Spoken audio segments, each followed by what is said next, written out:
to another episode of the So Excited podcast. And Mega, sit your ass down. I had to get my water, man. I'm sorry. I was like, Look it's at hot in him. here. Let me get my water. Just ruining everything. He gotta be late. Power going off. He even said,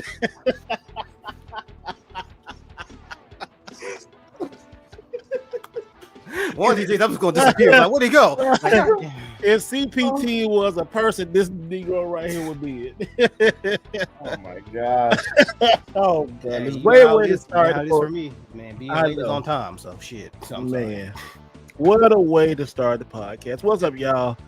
I'm Mr. Right Way. We got everybody here. Your little Greg's out on assignment. I like saying that. He's out on assignment. Like he's on assignment. on assignment. Work. Yeah, Doctor might drop in. You never know.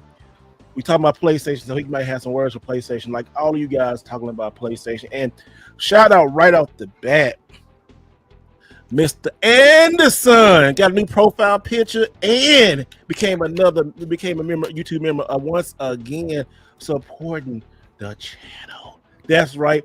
Anytime you support the channel tonight or you do a super chat, it will be read on the screen. So you got any kind of questions or anything for the podcast, questions, answers, no insults, but we'll still take your money. Please please put a super chat and we will read it or not if it's too crazy. But anyway, make sure to hyphen that with no refunds. No refunds. Yeah. So thank you so much, man. I appreciate that. Everybody, what is up? How's everybody doing? Saturn. Boom. I always catch you off guard. How you doing, lady?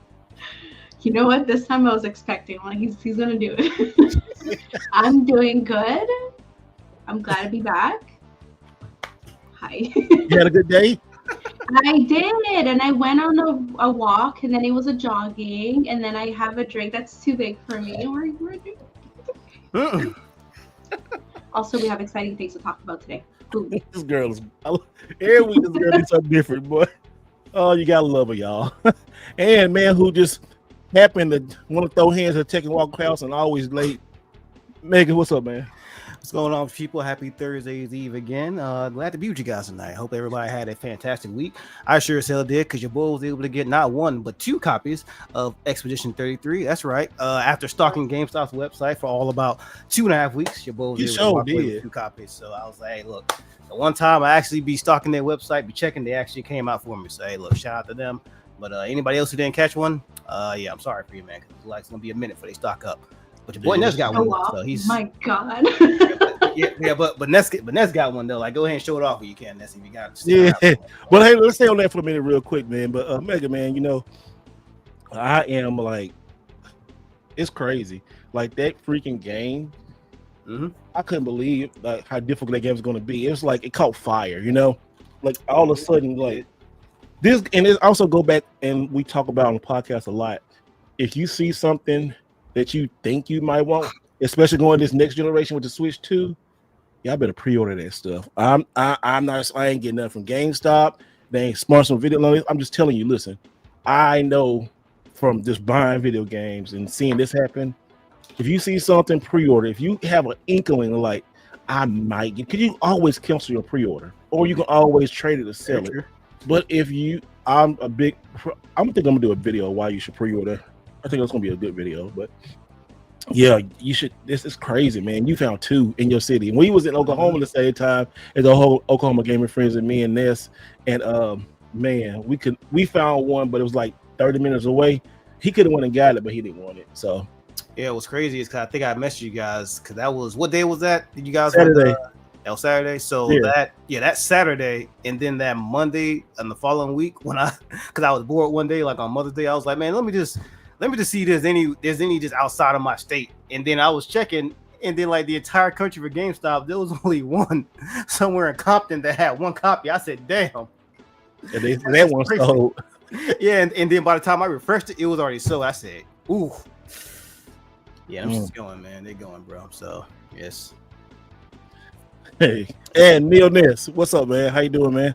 What it is, happy Friday Eve. You know, we in here. It's been a long work week, bro. It's been long. So it has. It's yeah, pause.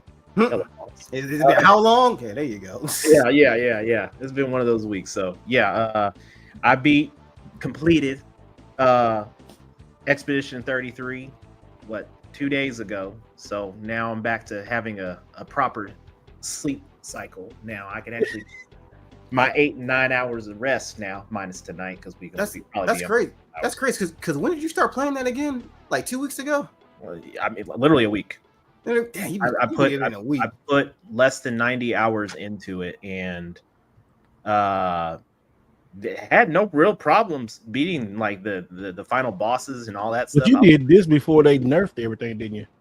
You know what? When I finally got like the decent builds, they had just did the hot fix, but I just worked around it and kind of, I'm still doing millions of damage. I'm not doing like the billions that they were advertising, but yeah. So I finally got a copy in today of on PlayStation 5. Best Buy had the Xbox One versions up yesterday, and I picked And up. after this podcast, they won't. Huh?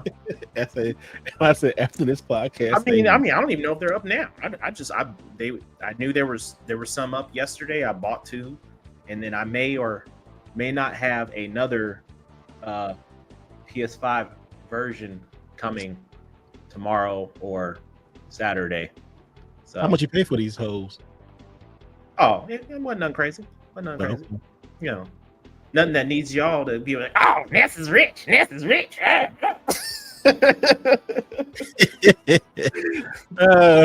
That's what guy. Yeah, Ness is rich.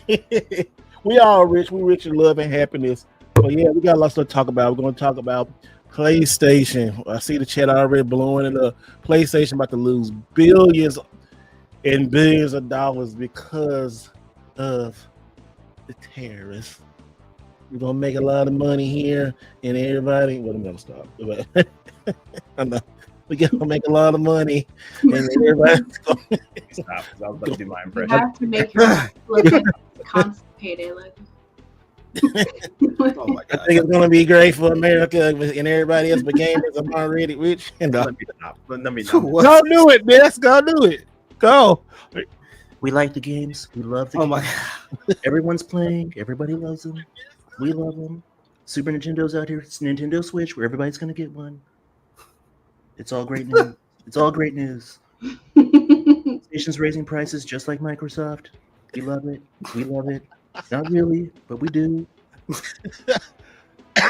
Anyway, Don't forget they're cutting the deal with China. You're all gonna get your switches from China.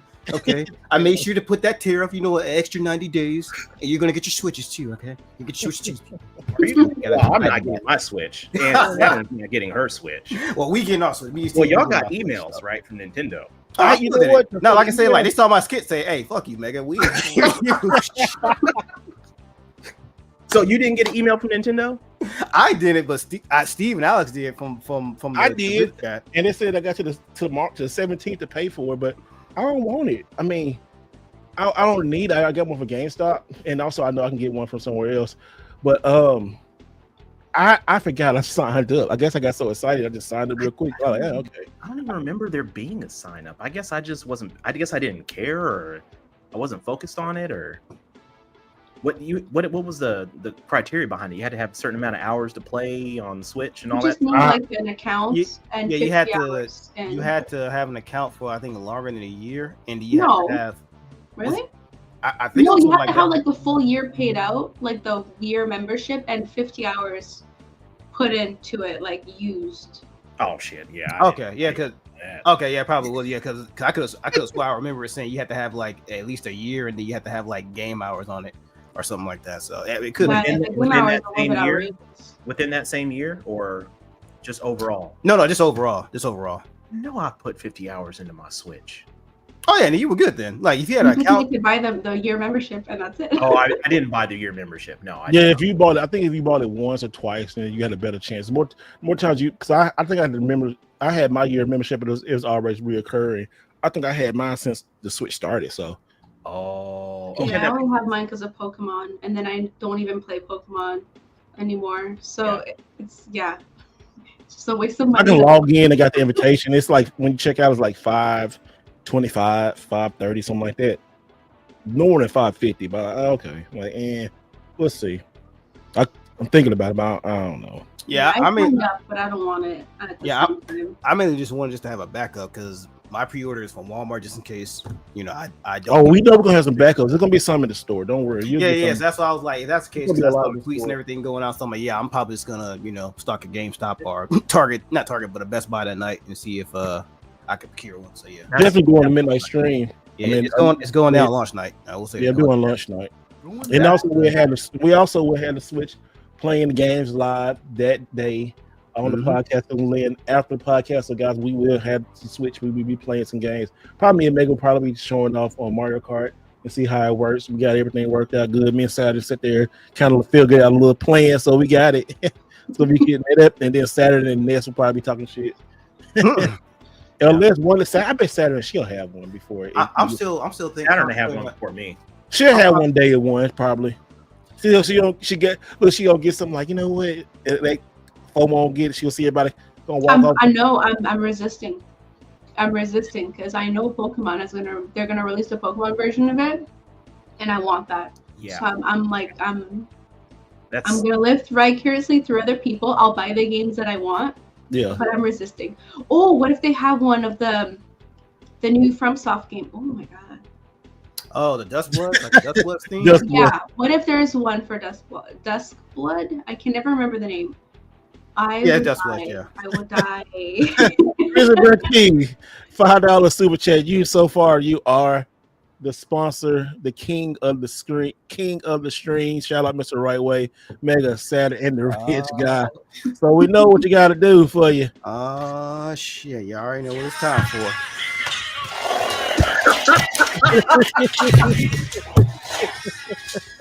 The whole setup. Oh my god. Yeah. Yes, sir. That's how we do it over here, man. He's starting out big. Hey, turn the music off when you get something right. Oh, sorry, man. I have to put some tunes on for people, man. I say, shit, we got people doing it already. So, shout out. We started the podcast all great, y'all.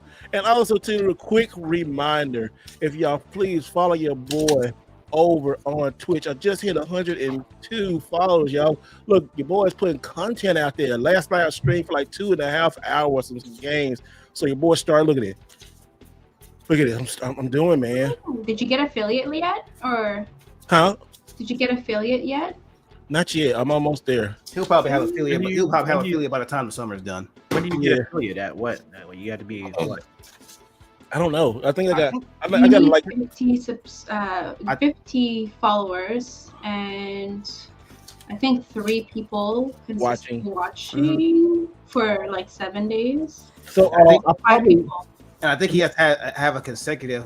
He has to have a consecutive number of hours too. So as long as he like keeps streaming up, he'll hit that. Oh yeah, 25 hours, and then. So tomorrow, I'm going to set up a stream after SmackDown, and I'm going to have a game. I'm going to start Mass Effect tomorrow. Yes. I'm gonna start Mass Effect. Oh wait, what time tomorrow? Is it gonna be like your time? Is it gonna be after 8 p.m.? Oh, like 9:30, 10 o'clock.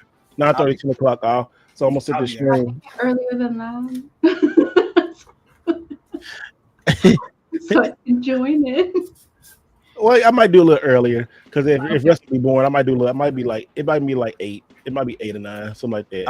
I'm gonna try my damn. It's not the backseat game for you. I'm like, nah, I gotta let him experience the shit for himself. I can't be saying It'll be exclusively on Twitch tomorrow, guys. So I'm definitely gonna matter of fact, I'm gonna set the schedule up to not now, and while we doing the podcast, I'm gonna set this up so we can get there. So, but anyway, let's talk about PlayStation right now. So Sony ponies, as they call it, which that's always so funny. I guess they kind of find something that rhymes with pony. Sony is pony. It's really, I don't know who came up with stupid shit. It's so stupid. Like Sony, let's call you a Sony pony. I like, you can't find nothing that's wrong with Sony. I mean, it's silly. Pony? A Sony pony, fine. I mean it rhymes, but it's Sony just brony. Yeah, that could be good. Yeah, Sony brony. I don't know. After X amount of years hearing it, you're like, all right, man, I'm tired of this shit. Like that's how it is for me. I'm tired. So let's talk about this real quick. So Sony is considering all options of tariffs. Sony's considered all options to face a terrorist, even making PS5s in the US. Right now, they have a 3-month stockpile of PlayStation 3 systems. So, 3-month stockpile. Yeah, You said PlayStation 3. I mean, sorry, that's it. Sony has a 3-month stockpile of Oh, PlayStation 5. Sorry. Okay. Yeah. Them shit's gonna sell out quick, especially by the time the holiday season. You think so? I see the prices. I've been holding back on the Pro because of the prices. It's time to get a Pro now. I mean, let's say if you want to get a Pro and you got the money to sell your PlayStation 5 and pay the upgrade fee.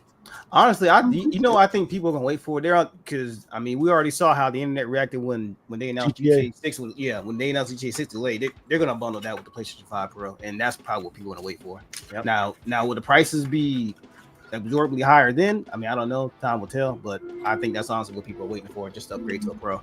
I'd wait.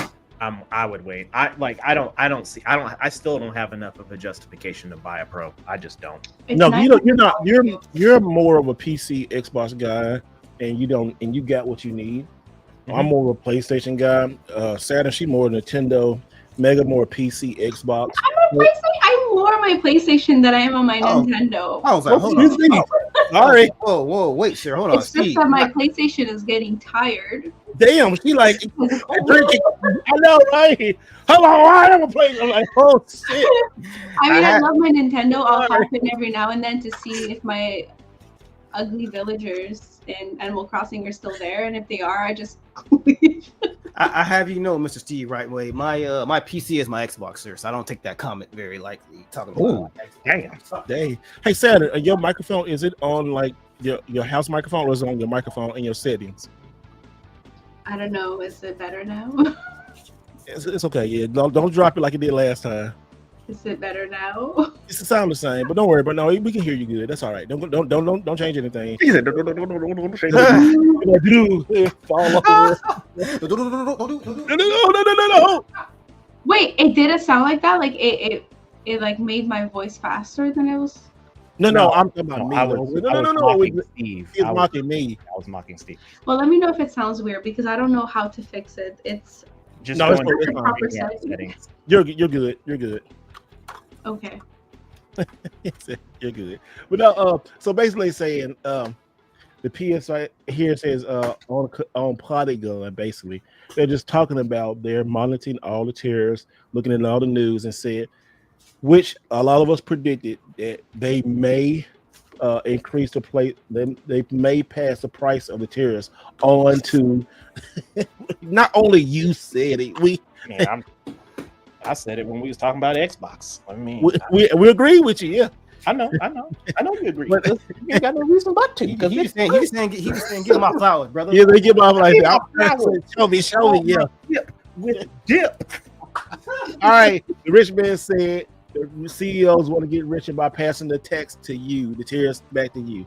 But no, seriously though, this situation is sucky for everybody. It's sucky when Xbox Show did it. Sucky when Nintendo did it. But this is the new world we lived in,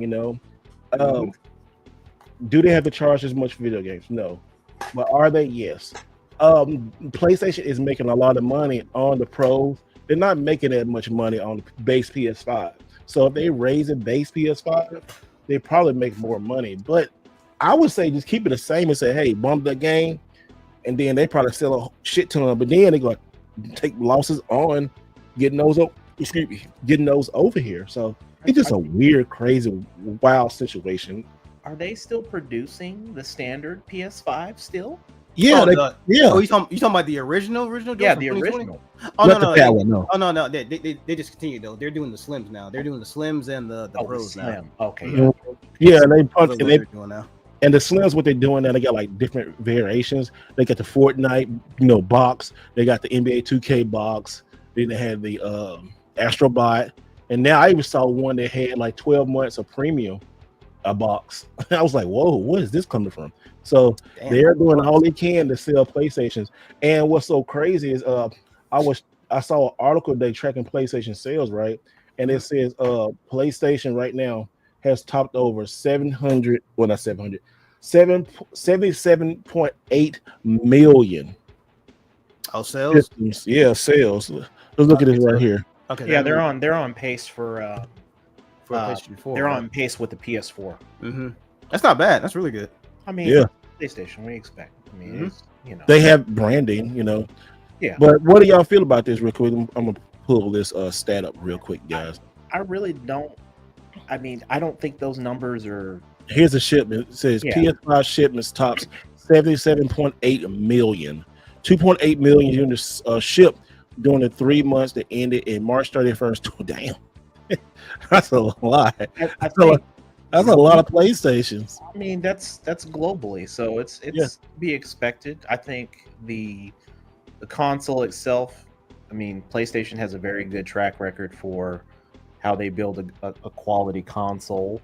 The games that they have in terms of exclusivity, it's pretty solid. I mean, now we're getting the majority of the Xbox games on PlayStation anyway, so I think now that folks that had that question mark of do I really need a PlayStation, now some folks are probably like, okay, let me go ahead and get it. A lot of the Xbox games that I would have played with certain friends over here, but a majority of my friends are on PlayStation. I think now that's the time where folks are kind of like jumping ship and saying, you know what, it's time to pick one up.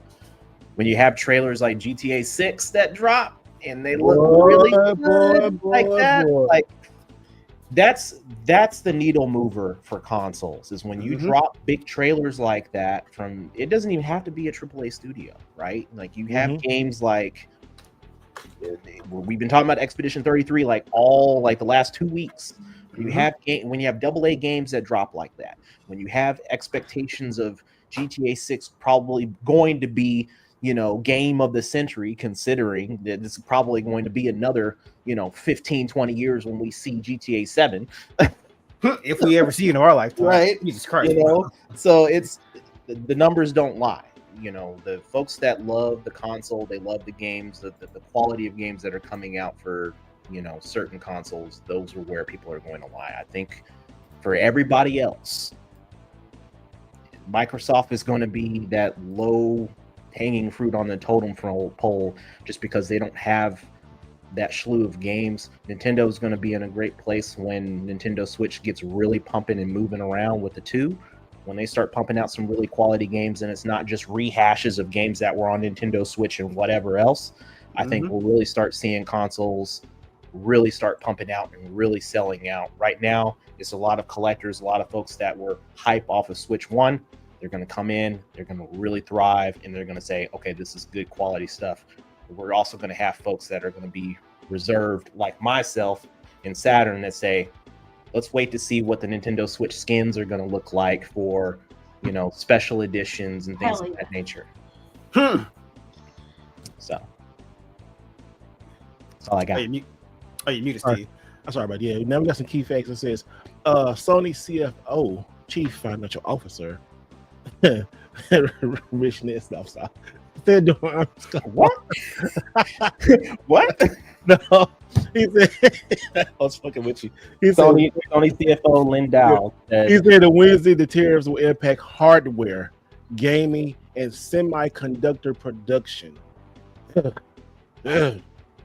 Which is crazy because they announced that the tariffs is on a 90-day pause. So I'm like, is that retroactively gonna fix this? Like hold this whole like thing off? But I'm like, and honestly, how corporations work, they're like, nah, this is just justification for us to raise prices up. So we damn sure ain't. Well, look at this one right here. Like you see this right here. It says Sony already hiked the PlayStation 5 prices abroad following Trump's tariffs announcement. The company raised the console price by 25% in Europe. Oh yeah, that's right. New Zealand in April had a challenging environment, including high inflation, fluctuating exchange rates. That's right. That happened less than 4 months ago. I remember that. Damn, that was this year. That's crazy. Here's the business model you have, right? When you have inconsistency with what the direction is for the economy, businesses are just going to use it as their way to say, okay, let's just go with the worst case scenario, and then we'll price that accordingly into the business. The reason why you do that is, let's say, for instance, today's news is, okay, it's positive. Tomorrow's news is negative. And if a company shifts in one direction and it ends up being a mess up, that's a loss in business, right? So they just already just They price that into their business model. So that way, if it's positive, cool, it is what it is. We're going to make a couple extra bucks on the back end, they think, or they're going to lose and then they'll have to correct after things have flattened out and simmered down and we're locked in, and then they can start pricing and adjusting things accordingly. That's how that's going to work. So again, like I said, they're going to raise the price. It is what it is.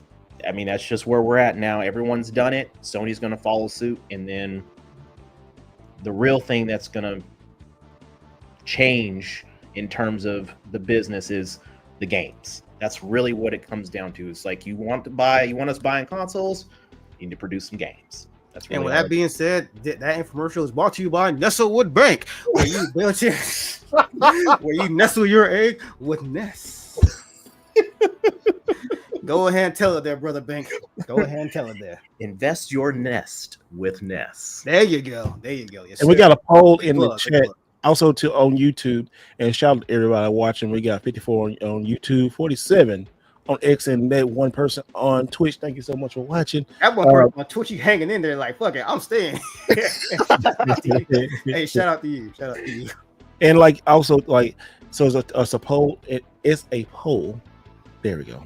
On YouTube, if you might buy a PlayStation 5 or not. So let's see what we're going to right now. So Are you doing polls? yeah, doing a poll, a poll. Okay.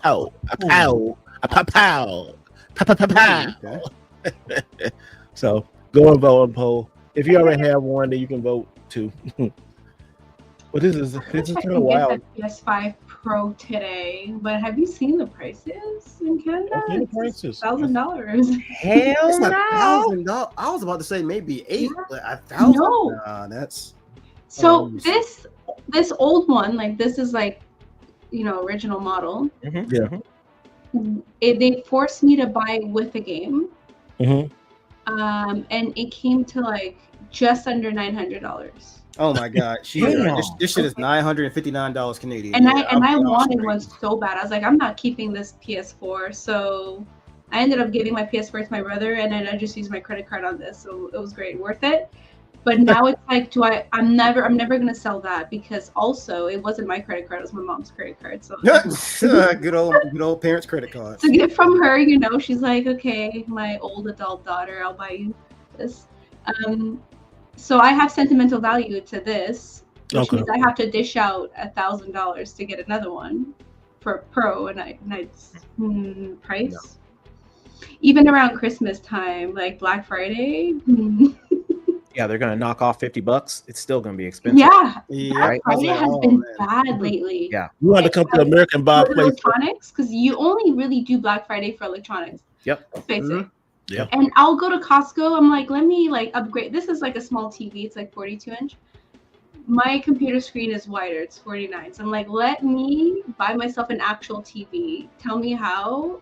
It's like $3,000. We're gonna knock $50 or $100. Oh my god! For Black Friday deal, Costco. What? It's how much? That deal. I'm like, you're just saving $100. What? Costco's supposed to be the cheapest for TVs. There ain't no damn deal. Well, That's actually, extortion right there. What you talking about deal? It is if you buy Hisense. Hisense at y'all's Costco? Hisense, ew. No, Hisense is like maybe. Hisense are pretty good though. They know. Hisense, LG, Sony. It's for me. It's LG, Sony, Samsung. Yep. I can't. The occasional Vizio, depending on what model it is, and that's all I see at Costco. And probably like Panasonic. Maybe. Panasonic. No. Panasonic is a no. I will never look probably away from Panasonic. Samsung. It's like that is the only television that I will accept. And unfortunately, the prices are crazy, and the discount is like. Y'all call me. Don't insult me with this. She said Panasonic is the only TV. It's all LGs in this house. So I'm I got Sony, LG, and Panasonic. I'm reading something in the comments that the someone says the economy is bad, and it's why game cons and sales are low in America right now. I bet Pokemon Go on Switch 2 to up to the video game world up, or with promo card in the game, will make things interesting. I kind of broke up a little bit there, but in terms of the last con Steve and I just went to, we went to Oklahoma Gaming Frenzy. there were tons of booths there with Pokemon cards. Tons. This is a video game convention. And there was probably 15% of the booths there were Pokemon. And how was the pricing? I mean, they were priced to market pricing, I'll tell you that. Like the prices I was seeing in games, so I'm like, it's probably that, but maybe a little higher. Maybe a little higher than that. It's funny too, because I've seen like YouTube videos where video game store owners that were reluctant to move into the Pokemon stuff, they're shifting into that because that's what's selling right now. Like everyone's talking about, like, why is there a line outside of GameStop? What game got dropped? Nothing. Pokemon cards. Yep. There was a line today. I went to GameStop. Right. Yep. It would have felt like 102 dudes. People out there, babies was out there saying, "What?" I mean, and I had to stop myself. Say, hold on. I was in line too for like Switch, but I was like, damn, it's high. If Switch was, if they don't had them in Switch, I don't know if I would stay in line. It would just. It was just humid. It wasn't hot. It was. It was hotter yesterday. I take you guys. It was humid. I take you guys. GameStop had those signs plastered on the front doors, like we'll be getting X amount of Pokemon cards inventory this day. Yeah, that's every single GameStop that's in my city now. Well, I won't say in my city, but all the like 13 that I frequent, all of them had that on. So I'm just assuming it's probably nationwide. Oh, and big news, real quick, guys! If you're a Nintendo Switch member, online member, A Omega just said, like, hey, he just told us before we went on air, Killer Instinct Gold. I can drop that. Just dropped. And you know, anything with gold, Neil Ness is going to buy it. So he's going to go out after the podcast and get him a brand new Switch so he can play Killer Instinct Gold. That's a no for me, dog. You know, when Killer Instinct Gold came out, I was halfway disappointed because I wanted Killer Instinct 2, and they took a lot of stuff out of the arcade into the 64. It seemed like the 64 version was like, but it was still good. Don't get me wrong, it was still a great port. Played the shit out of it. We didn't have that many fighting games on the Super Nintendo. I mean, on the Nintendo 64, and it played really good music and all that kind of stuff, and combos out the wazoo. It was just something that was missing. Then when I went to the arcade, I was like, no, just Killer Instinct 2. You know. Wait, so Killer Instinct Gold is Killer Instinct 2? Is that what I'm getting out of it? Okay, I know that. Okay. I thought it was his own thing. Okay. Oh, it's a version, it's a Nintendo 60 version, Nintendo 64 version of KI2. So it just I gotta go back and like do a retrospect and see what the differences was. Like basically, I think it was, you know, Turtles in Time was on the Super Nintendo and Turtles in Time Arcade. I think it was something like that. Which the Super Nintendo version, I think it's superior version of Turtles in Time. Yeah, I never played the arcade version until the collection came out a couple of years ago. That's when that's my first time playing the arcade version. But before then, like my introduction was Super Nintendo version, so that's the one everybody be talking about. And that was the best version. That game was so good. That game was so good. Oh, also, before we start talking about all the PlayStation stuff and get into other topics, and we're gonna be still talking about these tariffs and this crazy, but PlayStation Plus, if you have it, new games are coming soon. So the new games I'm gonna read to you. They got Sandland for PS4, PS5, Soul Hackers 2 for PS5, which is a $14 game at GameStop. You can go get that. Five Nights at Freddy's Help Wanted Full-Time Edition, PS4, PS5. Battlefield 5 PS4, which is a $10, $5 game maybe at best, $3 probably. Stalker Legend of the Zone Trilogy PS4, PS5. Grand Blue Fantasy versus Rising PS4, PS5. She said, really? Look, she said, no, really? like, hell yeah, that's a good game. Yeah, it is. Humankind PS4, PS5. Story of Seasons on the PS4, PS5. You might want that one. I wonder. Oh, yeah. Story of Seasons, A Wonderful Life on the PS5. And what's this? Gloomhaven Mercenary Edition. And we got trouble. Here comes trouble. No. What's up? Yeah, that's right. Trouble with a capital T. The way he came in was like, yeah, what's up? Like, oh shit. They don't call me Dr. T for nothing, but anyway, I apologize for interrupting whatever it was y'all were speaking about. So No, we just mess. We just going over the new PlayStation Plus games, and also too. Well, you picked the perfect time, Dr. Alex. How you doing? Man, I'm good. I'm eating some tiramisu, so I'm like living life. Man, hey y'all, and I got to see Alex this weekend. Came down to Conway. Got to see everything that changed. Man, I'm telling you, y'all thought I collect this motherfucker right here. This motherfucker's house. God damn. Oh, well, y'all will see he be ordering stuff. He be ordering stuff. I just Man, like you ain't sharing no pictures, man. I wanted to see. I ain't sharing. I ain't sharing. I ain't sharing pictures. Yeah, well, I'll get some of that stuff over to you guys. I was like, yeah, I as much stuff that I've been hearing Alex clicked over the years. I was like, man, you gotta send some pictures, bro. That's insane. Like, I gotta see something. I gotta see it. I just What want I- to see him, My bro. little man cave is almost back up and running too. So What I told Alex was, whenever they Retro Rick does his show, and we all go down there, we can all like go to Alex and do some food, and they all go together and stuff. Bet. You know, all of us and stuff get Sounds together. like Yep. a plan. Yo, Retro Rick probably be like, yo, what is all this shit you got, bro? Like, I thought I struck it big when I opened the store, but you got Alex do got a store. I ain't gonna lie, Alex got a store in his house. For real, he do. He got a store. He has a store. But like I only like would the audience just imagine what he got? But he got a lot of stuff though. yeah, like He been collecting this for the last 20 years. He still got Yep. stuff. And I've been giving him them TVs that I got from GameStop, not GameStop. TV I got from Goodwill. He just put them like say his wife just like, you can bring him more shit. I said, yep. He bought it.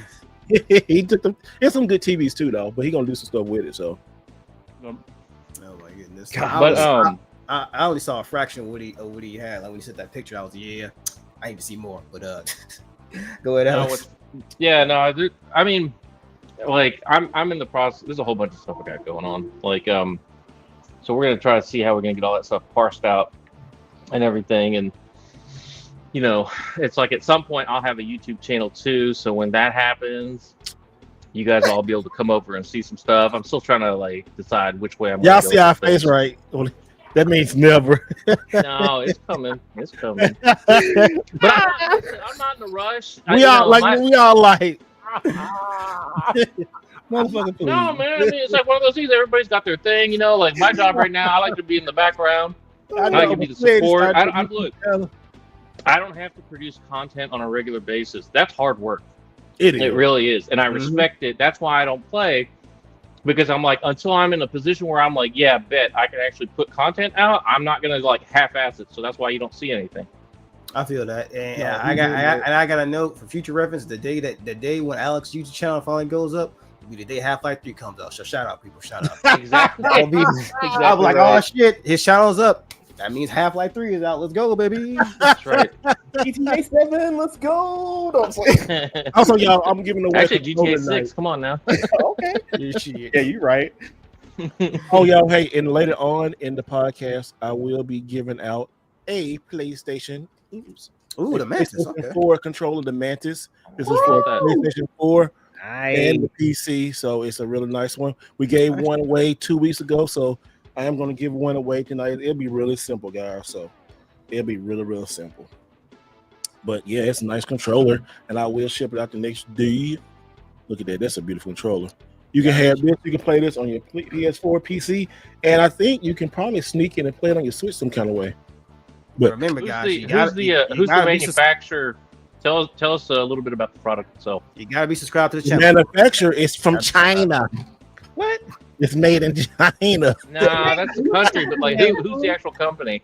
No, this is Retro. This is not Retro Fighters.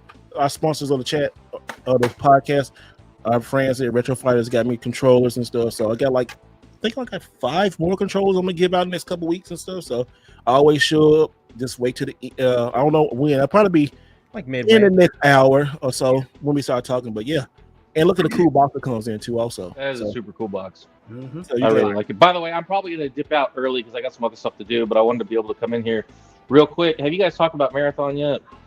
No. Oh, but you know what? We'll talk about that in just a minute. But give us your thoughts about these tariffs on the PS5 since you had like 10 of them. Oh, see, that's funny because everybody's sitting there and be like, "Why would you ever need that many?" I'm like, "Because I think ahead, motherfucker." It's like this is one of those things where now I'll be like, "Oh, well, time to sell. Let's make a little bit of profit. Why don't we?" Oh, that shit. Time to Why? sell. Fuck out of here. Well, time to sell. Goddamn. well, That's funny. That needs to be on Alex's shirt. So we, Hey, that's my motto right there. well. Time to sell. I'm gonna write it down right now. I got it. Yeah, hell yeah, that'll be it. So, time to sell. so the whole entire thing is we knew it was coming, right? Because corporations are greedy. So what's the easiest way to make money? Oh man, it's not us. There's a tariff in town. You got to give up a little extra, coin out your pocket because the tariff in town is gonna put you in jail if you don't. And so it's like at the end of the day, it's like this is one of those things where it's like you remember when COVID happened the first time, and all of a sudden all the prices went up, and then COVID started dying down, and then people were like, oh well, the prices will go back to normal too. Well, that sure as fuck didn't happen. And now it's like, the tariffs, they're coming, they're going to attack us. And then all of a sudden, it's like that shit's like, well, we have a baseline 10% tariff on everybody except for a few exceptions. Then it went all the way up to like 145% with China. Then they're like, oh, no, we're just kidding. We rolled it back. But they only rolled it back 115%. So there's still a 30% tariff out of China. And then I'm like, hold up a second. So you did all that whole entire dog and pony show to be able to have a higher base tariff and have everybody say like, oh man, you did a great job. You lowered that tariff just in time. And I'm like, bro, it's like, it's still a 30% tariff. You're still paying 30% on top of whatever you're paying, sales tax, whatever else. I mean, it's trash. So at the end of the day, you got a big mega corporation. Sony's a mega corporation, Microsoft, all of them, every single one. I'm telling you, PlayStation 6, $1,000, $999.99. You can bet money on prices. And the Canadian prices for that'll be like a whole entire like $13.99.99. No, like you have to take out a second mortgage and shit to be able to get a PlayStation 6 in Canada anyway. I'll just talk to my mom. That's all. Well, that's another quotable from Alex right there. Well, there's a new tariff in town. So yeah, go on. I wrote that down too. So we got it. Omar says that there's a new tariff in town. His name. Yeah, that's a bar. That's a bar right there. That's a bar industry idea. I told you Alex gonna bring the heat. I said he gonna drop in and bring the heat and stuff. Okay, so let's divert it real quick too. We'll come back and talk about the PlayStation. But yeah, I'm not in this conversation. It's gonna be these guys because I saw them in the chat talking about this back and forth. But what's going on with this marathon, guys? Alex, I know you want to blow some smoke. So here's the whole entire thing. They have like they're getting sued. They're getting sued for stealing art. I'm like, and that smug little prick of an art director is all like, well, we came and we did blah blah blah. I'm like, no, bitch, you stole everything, you fucking piece of shit. Like, there are so many content creators that are out in the world that can relate to this. Because you put your time, energy, and effort into something, and then some lazy Joe Schmo off the street uses an AI ripped version of the stuff that you put together or whatever, and they just throw it on their site, and it's like, well, look at what content I created. And you guys personally, each one of you have seen that happen either to yourselves or to other people within your proximity. All the time in photography. Absolutely. Absolutely. People still borrow some pictures all the damn time. So here's what he's talking about right here, y'all. Go ahead, Alex. So the bottom line is, it's like, that plus the fact that there's been lackluster, feedback from the alpha so far. People are like, why am I even bothering with this? I mean, quite frankly, they should have just gone with Destiny 3. This whole entire marathon project is absolutely insane. I think that they had done a certain level of work and Sony had spent a certain amount of money. And so they're kind of stuck in it. And I'm kind of like, bro, y'all need to just go ahead and say, you know what? We were wrong. Lose the cash, write it off as a tax write-off for your company. This shit, and move back in. That shit into oblivion. Yes, sir. Absolutely. For every time there's a bad game, just Concord it. Yep, just Concord it.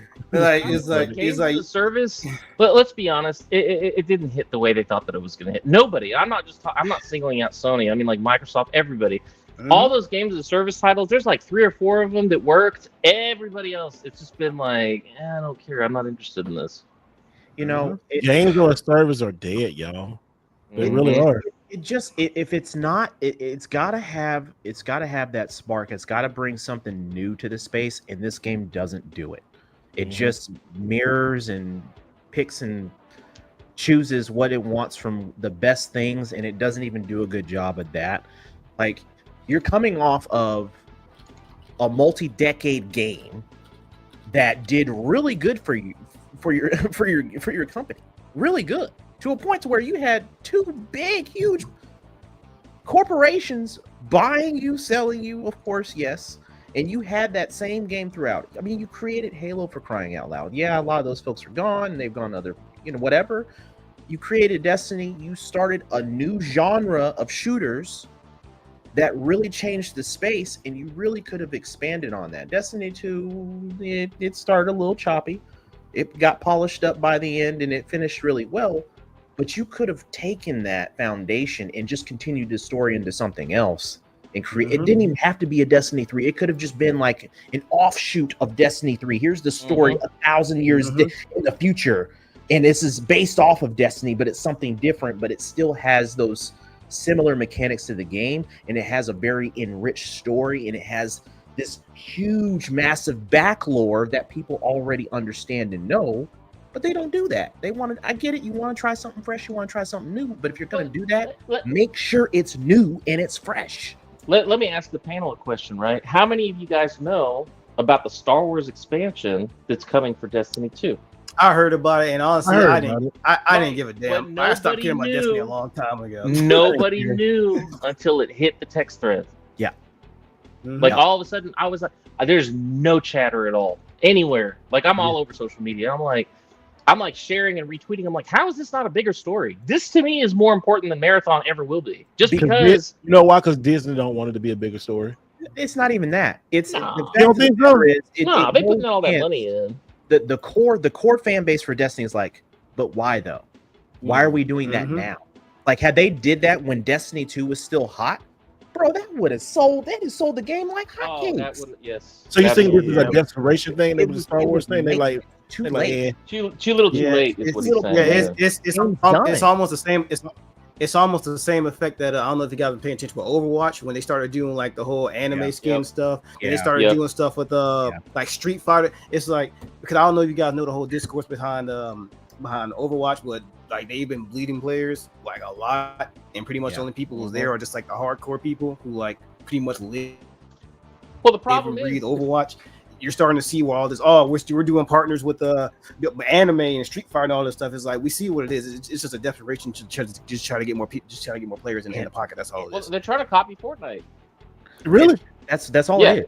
They're trying to copy Fortnite. They look at all these skins and look at all this stuff. We got God of War, we got Gears of War, we got Spider-Man, we got et cetera, et cetera, et cetera. But people look, all these companies need to chill the fuck out. You know why? Because you're not going to capture lightning in a bottle again. No. Fortnite was an anomaly. I'm not playing Fortnite. It was the right game at the right time, and it hit the right generation, and it became emblematic of that generation. So you had, it's sort of like how Mario was with us. Like Mario hit a certain kind of way, and everything and everybody was something having to do with Mario or Mario clone or whatever. And for that generation, it was Fortnite. Fortnite hit in a way that no other game that generation hit. It became a phenomenon. And so now when you're like, well, I'm just going to copy what they did. I'm going to borrow their code. I'm going to go ahead and, maximize this and minimize that. And I'm going to live off of microtransactions. I'm like, bro, you're not going to do it because you aren't Fortnite. You ain't got the hook, the chops to be able to do that. Alex, keep it fucking spicy. I love it, boy. Well, the last time I seen a successful live service games with the Marvel Rivals. I'm pretty sure everybody knows what that is. Like that, they have justification to get away with what they're doing because it's freaking Marvel characters. I don't know if you guys played it, but the gameplay is pretty solid.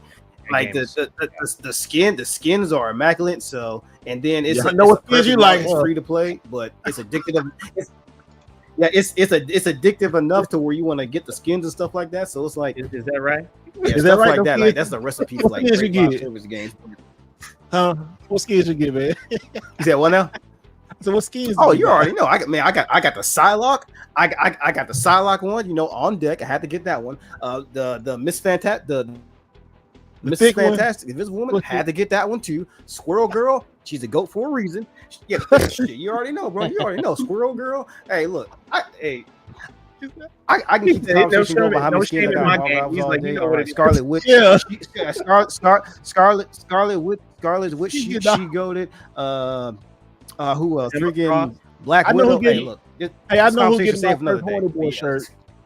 I know who's getting my first horny boy shirt. So I'll ship right there. Definitely that guy. Speaking of, Stellar Yams is about to drop on PC, and when that thing You say hits, Stellar Yams? yeah, I was just about to say Stellar Yams. Stellar Yams? You mean Stellar? yeah, that's what everybody on Twitter You was mean calling Stellar Stellar Blades. BBW? Yes, sir. Oh, I was like Stellar Yams. Stellar Yams. Yeah, because they were talking about her Stellar yams. Stellar And the thing, I Yams, was Stellar- like, oh, you guys, come on now.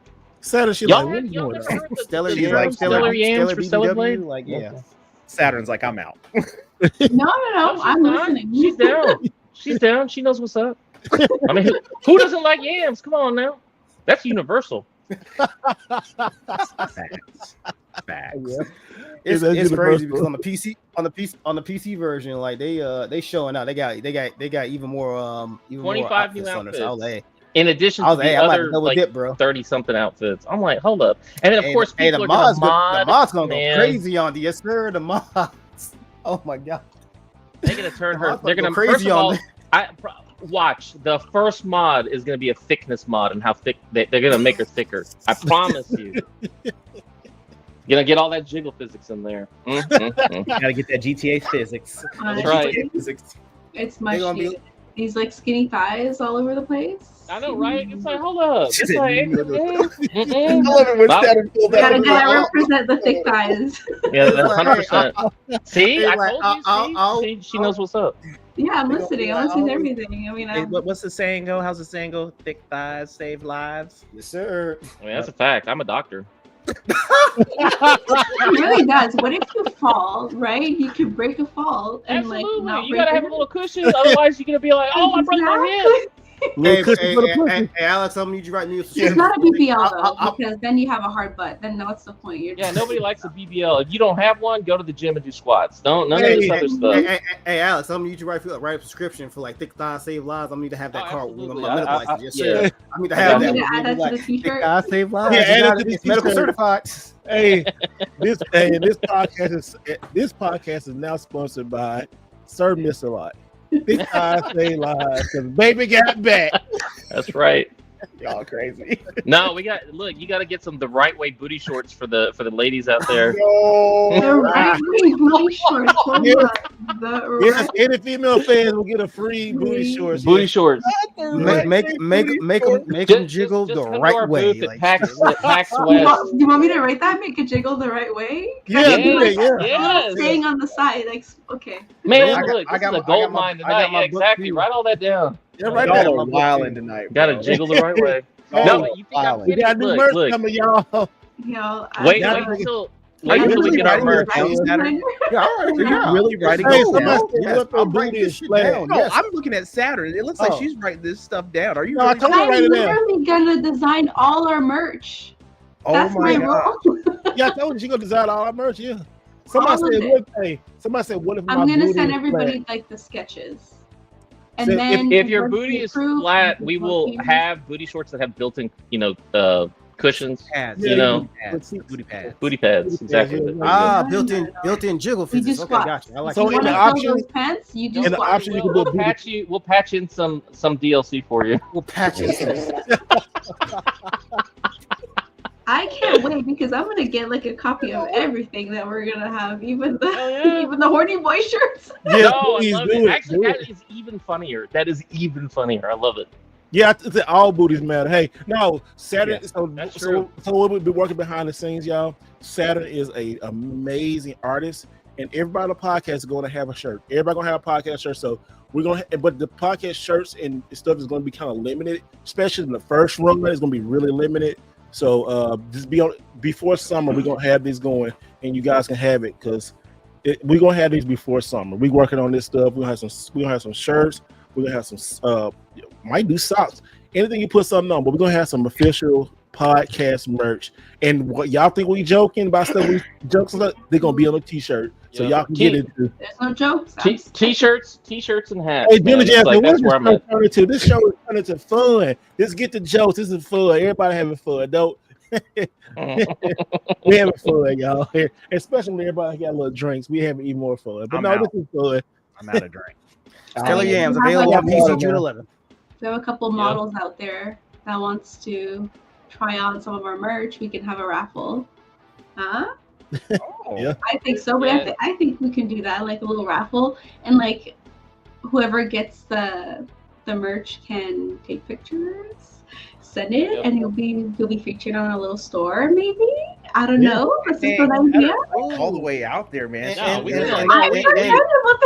And depending on how many variants we make, we can possibly, depending on we're gonna have hats too. We're gonna have hats. We can possibly have them like as like a guest feature for like a few minutes to model the shirt like in real time, so you can. Sign me up. That would be dope. It's like, hey, look, we we got about 6 shirts here. It would be probably easier just for like to have a live stream, just have some people come up and just show the shirts off the hats. That'd be pretty cool. No, but seriously, we're gonna make sure we got all sizes too, because it's like, some of the really, really little people, some of the really, big people, everybody need to be able to wear it. No, seriously, y'all, we're doing this. That will have all sizes, and you only order whatever size you want, and then they make it, so it's made. So technically they're all bespoke. It's gonna be bespoke merch then, because it's like it's not made until you order it. I have a few websites in mind, because I was shopping for my past project, scrapped it, but this is exciting. Well, hey, in our offline conversation, we need to sit down and figure that stuff out, because I'm definitely on the business side of that 100%. And we'll get this done, because it's I think that it's really important to have that out there. Plus, it's like, being able to see people at cons. You don't even have to know who the person is. You're like, oh, they're wearing our merch. We know what's up. They know what's up. You can have the conversation, the whole thing. They're obviously following the channel. So yeah. 100%.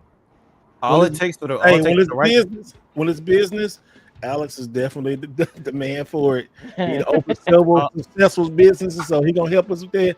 We got everything here. That's why I said I love my team, our people who I got. We got everybody here. They got unique stuff to do. I mean, it looks sad, and every week she's prizing us with something different. I'm like, shit. Every week she came out to me this week. Right. Oh look, somebody said we need a gamer MD voice changeover since. Oh my god! Neon lights. You know what it gotta be? It gotta be one of those masks, like those neon masks that has the voice changer behind it. So you just see like the emblem, like emblem he always used with the voice changer behind it. I can't wait, because Steve and I have actually been talking about, the first reveal, right? And so it's like one of those things that we're gonna we got some stuff planned. Steve and I've been because the first, because this, I don't know when it's gonna happen, but I'm putting out here. I'm putting out the universe. Like all 6 of us is going to be on the podcast at some convention in the next couple of years. So just be on the look for that. I don't know when, I don't know where, but it's going to happen. Always going to be fun. I'm telling you right now, it's probably going to be PAX West, because I personally love PAX West. It's near and dear to my heart, and we'll set up a booth in one of the one of the areas, and be able to have signed merch and meet and greet and the whole entire thing, and we'll do a live podcast and everything else from there. So 100%. It's like I've seen a lot of people do that. It's a really chill vibe being in Seattle. I don't know. It's like, because we've talked about this off camera, and I was just kind of like, it's one of my favorite places to be. Amazing restaurants, all kinds of places you can walk to. The people that are local are super cool. They're the nerds nerd. You know what I'm saying? They're really down with it. And I'm like, that's perfect, because everybody's chill. Everybody's respectful. We didn't have any issues at all the last time I went to PAX, and I was just like, this is the way it should be. When is PAX? It's in the summer. Hold on, let me see what the dates are for this year. I know PAX East just passed. Just wrapped. We are. Yeah, I could definitely see us attending either PAX East or PAX West. As a whole panel. I could definitely see that. I mean, I have a lot of Canadians that went to the States and they're fine. So I'm just gonna look as innocent as possible. Like, It's gonna be in August. cross the border. Because, You have to lie like this. Trouble here. I'm just crossing. because it's going to be August 29th to September 1st in 2025. It's usually right, before school starts for a lot of people. Yeah. And so it's like it's a great little like, hey, this is my final hurrah for the summer before I kind of buckle back down and get back into my school, mode or work mode or whatever. You're coming off the summer vacation, Labor Day, all that kind of stuff, or Memorial Day. And also Labor those PAX events, those are like the closest things we get to like a hands-on E3, since that doesn't exist anymore. Because PAX East, they had like a lot of games that haven't been shown for a good minute, or just new reveals there. So if you guys really would just want to get into like a lot of the Crimson Desert game scene, I was about to say Crimson Desert. I'm really looking forward to that. That was showing off at PAX East. So yeah, like the PAX events, you guys can go. That's the closest thing you probably get to with E3. That's public. If you only want to do a day pass, you can. If you want to be able to do like the pre-show thing, personally, my recommendation: do the pre-show day, because there's fewer people there. So if there's like collectibles that you want to pick up or swag that you want to get from a particular game or whatever, infinitely easier time to do it because you've got less people to compete against. The next day when they actually open the doors, it's pandemonium. Oh yeah, and you won't miss me because I'll be wearing a white doctor's coat and scrubs and a stethoscope and a face mask and a bandana and the whole thing. Like you will not miss me. Not the bandana, goddamn. You gotta make sure you have black forces on too, Alex. Man, that ensemble is not complete without the black forces. They gotta be there in attendance. Yeah, I usually wear some kind of neon colored shoes. So yeah, we got you. All right, that's gonna be fun. That's gonna be fun. So we got, before we get to the Xbox news, I wanted to show you guys this real quick. Something just popped up today. Let me bring it up. It's about Helldivers 2. Yes. Game that y'all have been talking about. And it was talking about Helldivers 2 Studio. Next game will be free from a PlayStation partnership. And what in the heck that means? So it was talking about multi-plat. So what is this going to be? What do y'all think this is talking about? It's going to be a multi-plat game for sure, or whatever it is. It's not going to be just PC and PlayStation. I bet you they're trying to tap into some of that Switch 2 action. Yeah. Man, you put a Helldivers type game on the Switch, I think a lot of people are underestimating the 800-pound gorilla that Nintendo is. And I think that when the Switch 2 hits, motherfuckers are going to realize some shit, because all of a sudden it's going to pull hard and it's going to, course correct a lot of the, kind of like, hey, everything's been PlayStation centric for a little while, because if you think about it, right, the Switch hardware was underpowered at the jump. And then we have had it for 8-10 years at this point. It's a TI 85, right? And so now even the Switch 2, it's not the most advanced hardware in the world, but God bless it could do a lot more than the Switch could. Yes, it can. There's going to be a lot of portable gaming that I think people are going to experience. It's going to be the first next gen portable gaming, and when that happens, see, Microsoft they've got two projects working. Number one is a relationship with Asus and the whole entire thing, but they are also working on creating their own, hardware that's dockable, very similar to a Switch, and it's supposed to be based off the Snapdragon processors and all that stuff. And we're not going to go down that rabbit hole right now. But the point is that mobile gaming and handheld gaming is going to get a massive push. Sony has a portable handheld coming out too with the PlayStation 6. So at the end of the day, you're going to see a lot more mobile gaming and a lot more games that take advantage of that. Nintendo once again changing the world. I mean, Round that Switch 1 was a game changer, and it snuck up on it snuck up on everybody. The Switch 1 was oh my, okay. The Switch 1 and the NES Classic snuck up on everybody. Those two Nintendo products in the last 8 years snuck up on people. Because I remember the NES Classic, I'm okay, that's gonna be anything. And then you got it. It was kind of like the situation we're going through now with Expedition 33, right? It's almost kind of like a back like that. But then these jokers came out. The Switch 1 was what is going on, y'all? Why is this game why is this like this? Why is it going, why is it so good? So It could be on the Switch too. Everybody want to be on the Switch too. Even Expedition 33 want to be on the Switch too, supposedly. Oh, that's, So, yeah, that's gonna be that's gonna drop there. Yep. I'm gonna be very interested to see what the next game they work on, because they've already proven that they are pretty much masters when it comes to like the live service element, and especially with the gameplay mechanics. Because Helldivers 1, that was more like a top-down shooter, arcade shooter almost. Yeah. The newer one was kind of more like and that's the reason it popped off so well too, because it really harkened back to a lot of the games we used to play back in like the 360 and PS3 era. Because essentially, because honestly, if you look at Helldivers 2, like that's pretty much what, like no different than something like a Gears of War, or like the stuff we used to play back in the day with like Resistance, Fallen Man, Killzone. It's the same caliber as that. those games are great. It packaged it in a way to where it felt fresh, but honestly, it was the same old shit that we was getting before. But it was like, man, it's taking me back to what made game special. It was really about the game. It was a live service game, but it was no extra bullshit attached co-op. to it. It was co-op, and it was player, PvE, and PvE. I think is really where a lot of people want to be, because how many of you guys want to be sweaty all the goddamn time when you're playing, right? Like when I'm playing Gears, I'm sweaty. It's like that's one of those things. I'm trying to murder you and put a torque bow through your skull, and that's all I'm thinking about. But sometimes you're like, no, I want to be able to sit back, drink a beer. You think about that all the time, Alex. I mean, fair.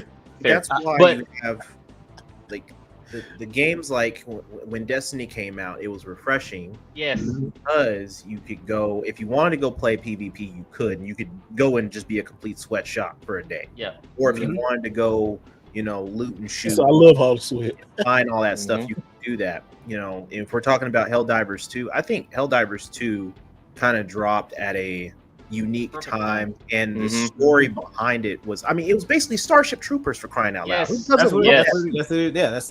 Troopers was an amazing movie for the time, and it's just like, even like the intro to the game, you're like, bro, that's Starship Troopers. Yeah, they did such a good job. Starship Troopers. Yeah, they didn't hide the inspiration, that it was pretty much. They didn't hide it at all, and it was like about the whole thing. Yeah, it drew me in as soon as I saw. I was like, yo, that's hilarious. Yeah. But that's kind of how the movie was too. It didn't take itself too seriously, even though you're facing a bunch of bugs. And in this game, of course, they added the bots. On one side, so you got to be the Terminator planet or the insect. Yeah, planet. Like, all right, that's cool. Options, right? And they've got ways of leveling up, and you earn your skins, you earn your armor through the game. Something that Bungie used to do, if you remember Halo Reach, you progress and level up, and then you're getting like the lightning helmet and the Spartan armor and the samurai armor, all that stuff, right? So it's just, I think those kind of games are needed, especially on a multi-platform. It helps with the growth of the game. It keeps people engaged, keeps them wanting to play. So when we start adding all these damn microtransactions and buying skins, you lose a piece of that game, because you're not really grinding. You're not grinding for anything anymore. You're not earning anything. You're just like, oh, just line. Yeah, you skip. Well, yeah, and the cool thing was, it's like they maintained the grindability. They basically said you can get every piece of armor, every piece of kit, every gun, everything by just grinding the game.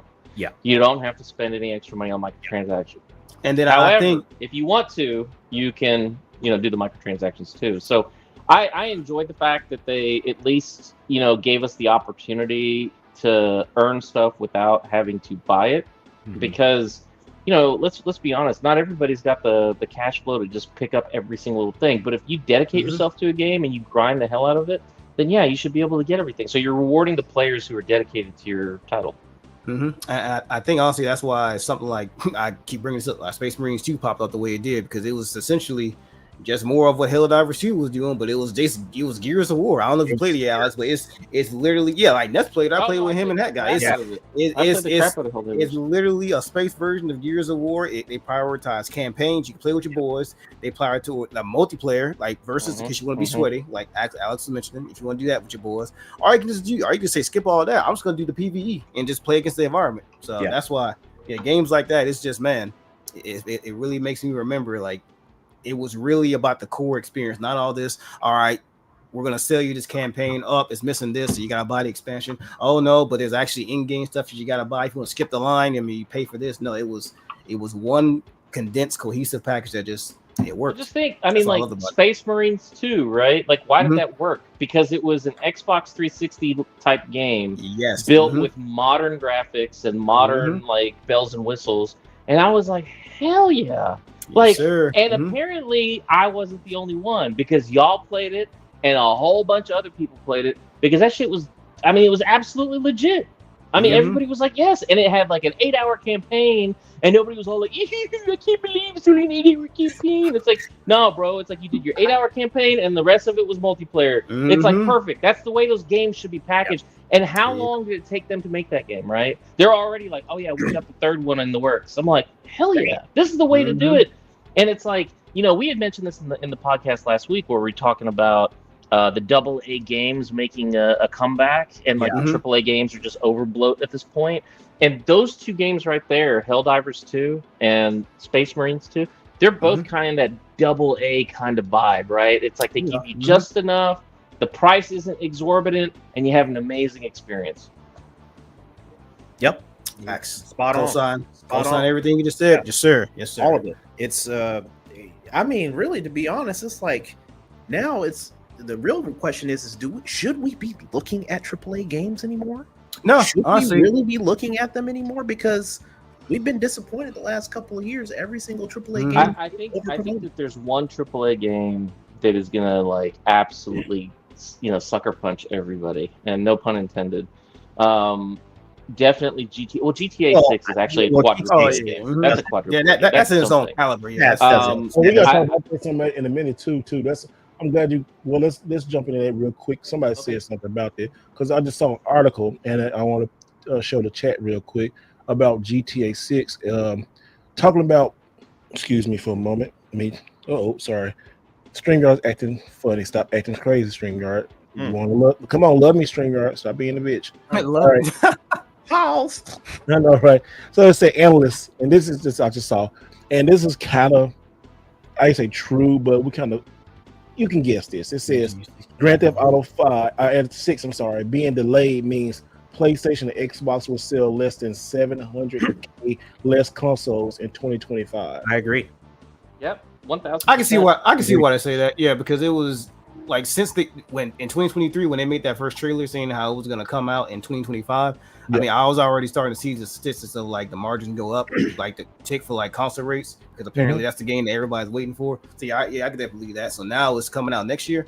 Yeah, that game right there is solely the reason why people probably haven't even upgraded to the generation. So yeah, it looks about right. Honestly, like 700K. Honestly, I think it's way more than that. It's way more than 700K. I think they're not. It has to be in the millions. It has to be in the millions at this point. How anticipated that game is. No other game will be a system seller like GTA 6. No. And if you're the lead platform, that whatever, which most likely is PlayStation 5, Sony, Pro, 6, all that, they're absolutely going to murk sales across the board. I mean, it's just going to be insane. This is going to be the PS5. This is going to be the PS5 Pro seller right here. Yeah, for sure. Guaranteed. 100. Yeah, all you gotta do is slap best played on PlayStation 5 Pro on the box. I mean, as soon as they said that look at the visuals, it's playing better on PS5. That as soon as that article dropped, literally, I would have loved to have seen the sales numbers for PS5 just over the course of the last 2 weeks after that article dropped. Oh yeah, or even after the trailer dropped, I would have loved to see what the sales prices for Sony looked like. Because in that article they said that was captured on a base PS5. It's yes, right. Base PS5. You said that's not the base. If that's a base PS5, I believe it. Yeah, it was Pro. No, they said that base. Was it base? Yeah, I don't even need a Pro then. Yep, they said that was captured on a base PS5. But if it plays, what if it says it's like what they come out and say? Yeah, this game on the PS5 Pro will be 120 frames per second or 60. Oh, that ain't gonna be the case, but that would be. I'm just saying, that'd be crazy. They if will it was, have a performance mode, and I can guarantee there'll be a performance mode. Yeah. But with a game that looks that good, man, if the fidelity mode is running 45 frames a second or higher, I would definitely, especially if you've got VRR and a TV that can handle that, I definitely would probably consider playing it. Normally, I'm a 60 frames per second minimum, which is one of the reasons why I love PC, because I don't have to sacrifice either. I can just kind of do both. But this game is not launching on PC. It'll be a year at the earliest, probably. So PS5 Pro is definitely the way to play it. and I'll be waiting. That's gonna be a freaking system seller. Yeah, I really think they're gonna heavily push like ray tracing. Like, oh, look at all the reflections on the waters and the cars and stuff. That's what they're gonna be pushing. I mean, hell, they were They're doing it. melting them PlayStation 5s with that. Yeah, I know. I was like, metal just squirting out the vents. They're gonna highlight that even more on the Pro. That's what I'm saying. They're critiquing beer in the beer bottles moving and slushing around. I know. Like, and just imagine the comparison videos of like from like Digital Foundries, like this is the PS5 Pro version compared to the PS5. Yeah, bro, that's gonna be content for weeks, man. So guys, what do y'all think about this right here then? Since if this is coming out and they say could the next Xbox have an ARM chip in it? And it's talking about Snapdragon chip that I was talking about previously. Yeah. I think that portable, Here's the deal, right? Like Microsoft and ARM have a really close relationship in terms of like their Surface products, and they have a close relationship obviously with AMD as well. A couple of these other things. I think that they're really kind of trying to push in that general direction because these are highly efficient, low power consumption type chips. Like, so if you look at what Apple did with like the M1 and the M2 and like all that stuff, it's the same, kind of concept, right? Like those ARM chips are basically equivalent. And so you're going to have much higher performance at a much lower energy envelope. And why that's significant is because of your battery life. Yeah. So say, for example, you got a PlayStation 6 portable and it's running an AMD processor. And you've got a Xbox portable that's running an ARM processor. It's going to have a much longer battery life and have similar performance. And so, then it comes to the question, well, which one am I going to take? Well, it's like, I could charge this and I can play for like 10 hours or 12 hours.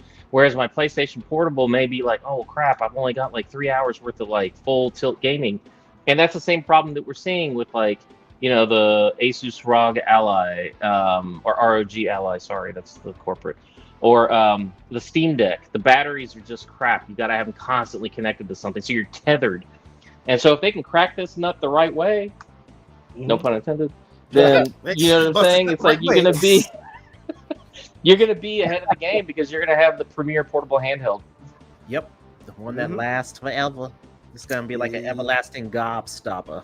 Yep, battery degradation is like the biggest, Achilles heel for a lot of portable handhelds in general. So yeah, if they can crack that, if they can bust that nut just right, yeah, they'll be on to something. Pause. Let me stop. No, but I agree. I mean, ultimately, and I'm super stoked. So I think that what Microsoft is doing, and this is what I think their emphasis is on right now. Their emphasis is how do we turn a PC into a console-like experience? And so all those years of user interface, stuff that they've done for Xbox and this, that, and the other, if they can have an operating system that works as easily as like the Xbox 360 or the Xbox Series X or whatever, then that puts that whole entire experience ahead. So people who are hesitant or don't have the knowledge or don't want to deal with having to do drivers and like updates and like troubleshoot, completely respect that. That's why consoles will forever exist, because you want people who can just plug it in, put it into a TV, boom, they're gaming at 60 frames a second with like all the bells and whistles on. So if they can figure out how to make PCs, which can be configured in a multitude of ways, run this operating system and have it be headache free or minimal headaches, it could potentially be a game changer. Yeah. Yep. How much is it going to cost though? That's it's going to be expensive, but people buy the portable PCs. They're like $700, $650. People. It must be some new Xbox PCs. They're supposed to be getting a price announcement within the next 2 weeks, right? The what? You're talking about the handheld? Yeah. I think that the Xbox branded one will probably be right at $699 or $749. I think it'll be in that price range. I think it'll be $1,000. Yeah, that's probably gonna be I don't think so. Well, the higher end one, I think it'll start at $699, but I think it's gonna be the higher end one's gonna be like $1099. I don't know. I guess it depends on where the tariffs land and all. Yeah, I was about to say depending on when they're being manufactured. I don't think that's gonna sell. I mean, buying one day one.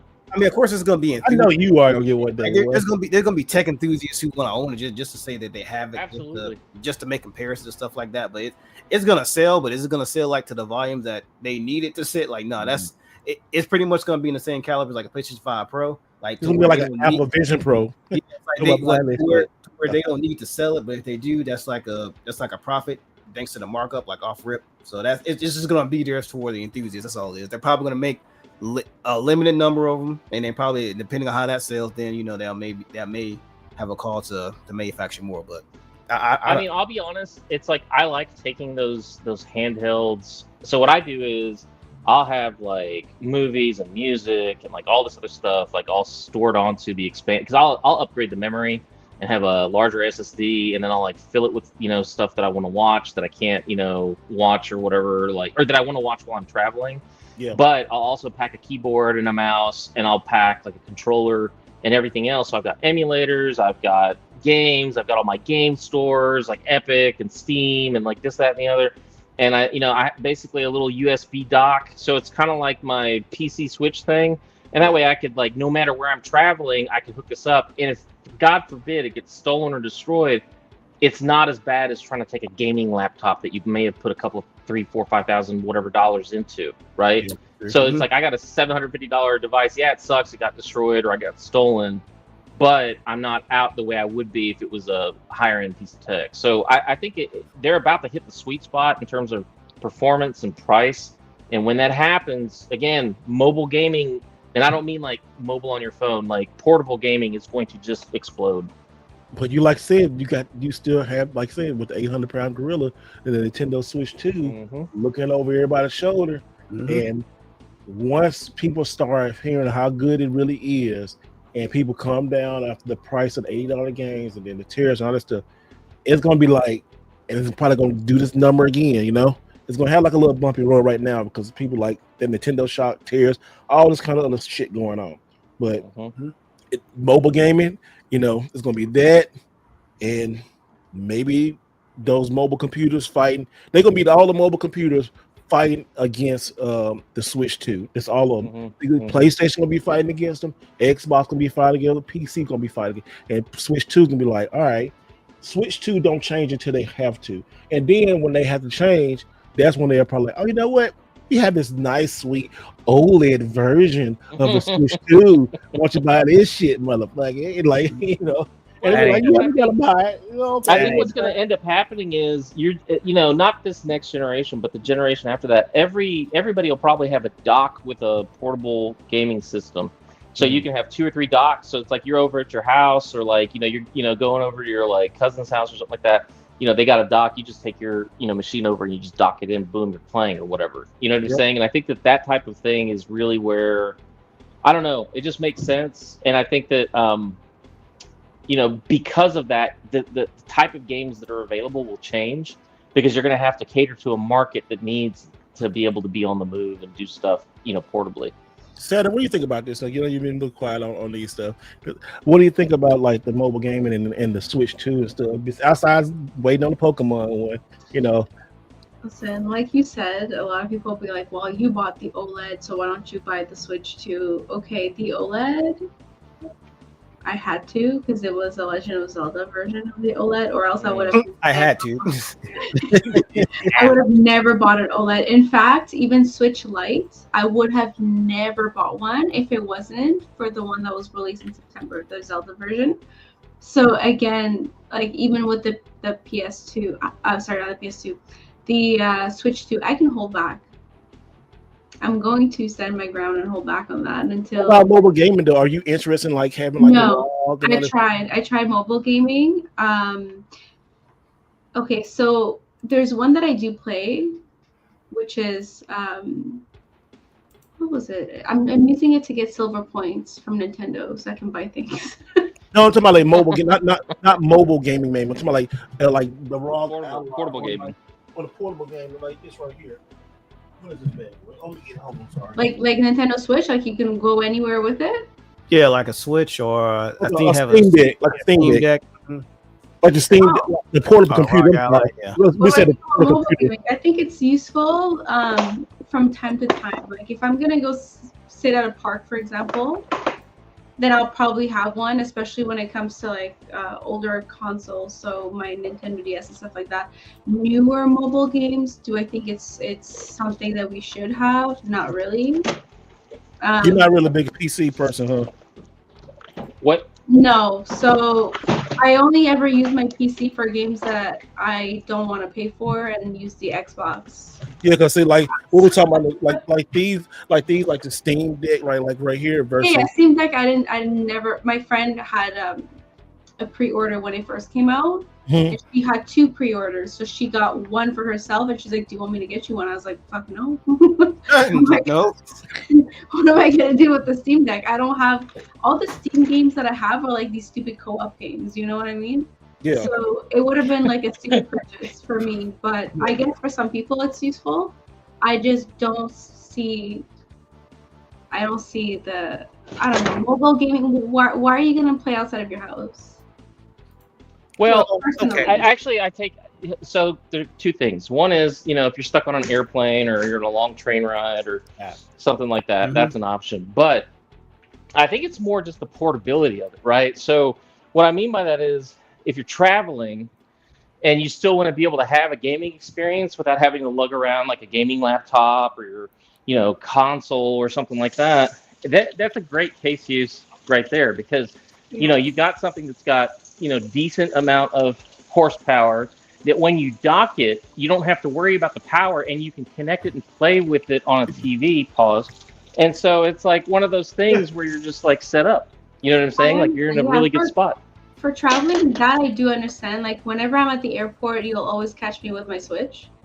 But outside of the airport, no. Yeah, but if you like, so for example, I have a Switch that I use at home that never leaves the dock. It literally, that is a console that remains docked, hooked into my receiver, that then passes the signal over to my TV. And so, like, it has the capability of being portable, but I do not use that particular Switch for that reason. Well, I'll tell you all this. Back in my day, we used to have this thing called LAN parties. I had to take my big old 32-inch CRT over to a buddy's house, and we plug in both our OG Xboxes in there together, right? So make a little Xbox baby beast I put in there, and the whole room my of us party still exists.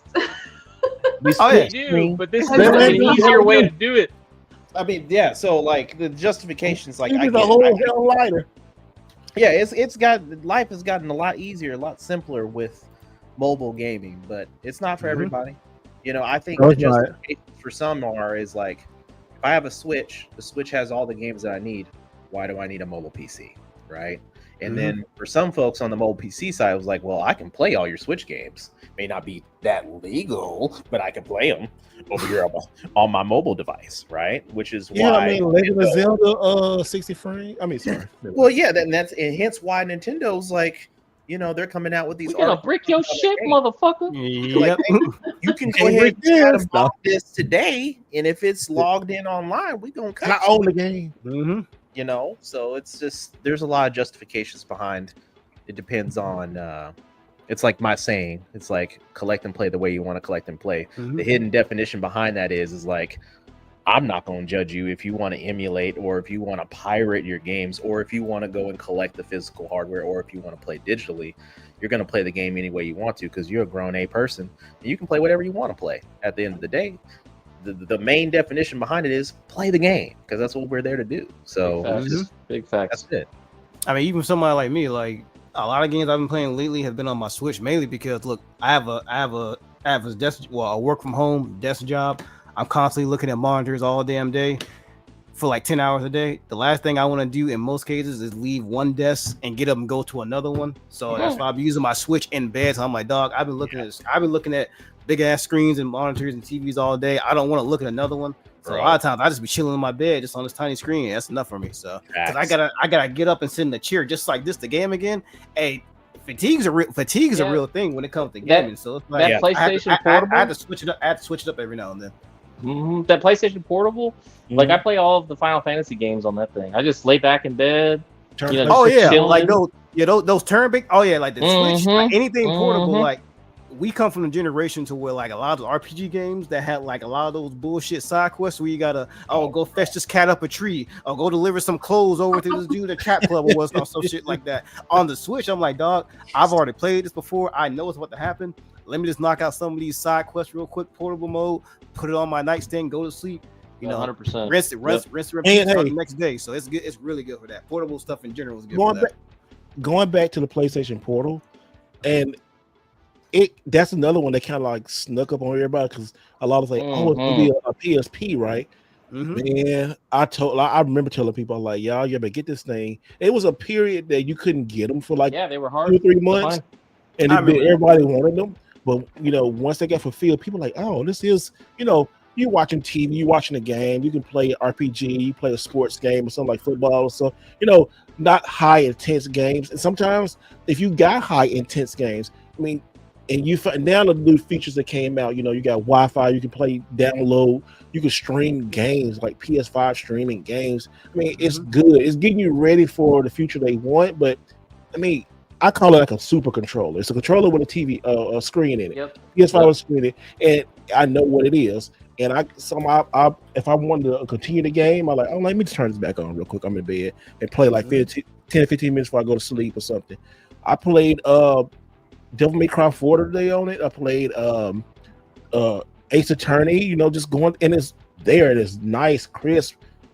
It's great. It's a nice little machine. If you can get one, there's so many games I've opted to not play on like PlayStation 5 or even PC, depending on what it is. Like if Expedition 33, if that was available on Switch, well, not Switch, but Switch 2 day one, I probably was waiting for that version, honestly, because the type of game it is. Like that's an RPG through and through, like JRPG. So I hope they have another collector's edition for that. I'm pretty sure Ness can tell you there was probably a couple times like, man, yeah, I can. There was probably a couple slow moments in the games like, yeah, like I need to grind away at some of the shit. So it's like, stuff like that. What is it rated? Expedition 33, is it like a AA? Yeah. Okay. It's a double A. It's It's a AA, but it has AAA. It has AAA type quality on it. It's the AA that turns the studio into a AAA studio. That's how. Yep. That's true. Yeah, yeah, I feel like they might. That's how it was when we were growing up. What were you saying? Sorry, Sarah. Oh no, I just want to say I feel like as much as the story's amazing, well written, the environment's great. I was just looking into the game. I'm like, I can tell this is like a smaller studio that did it. Because straight at the beginning, I'm like enjoying my environment and whatever. And then I noticed the characters don't have much facial expression.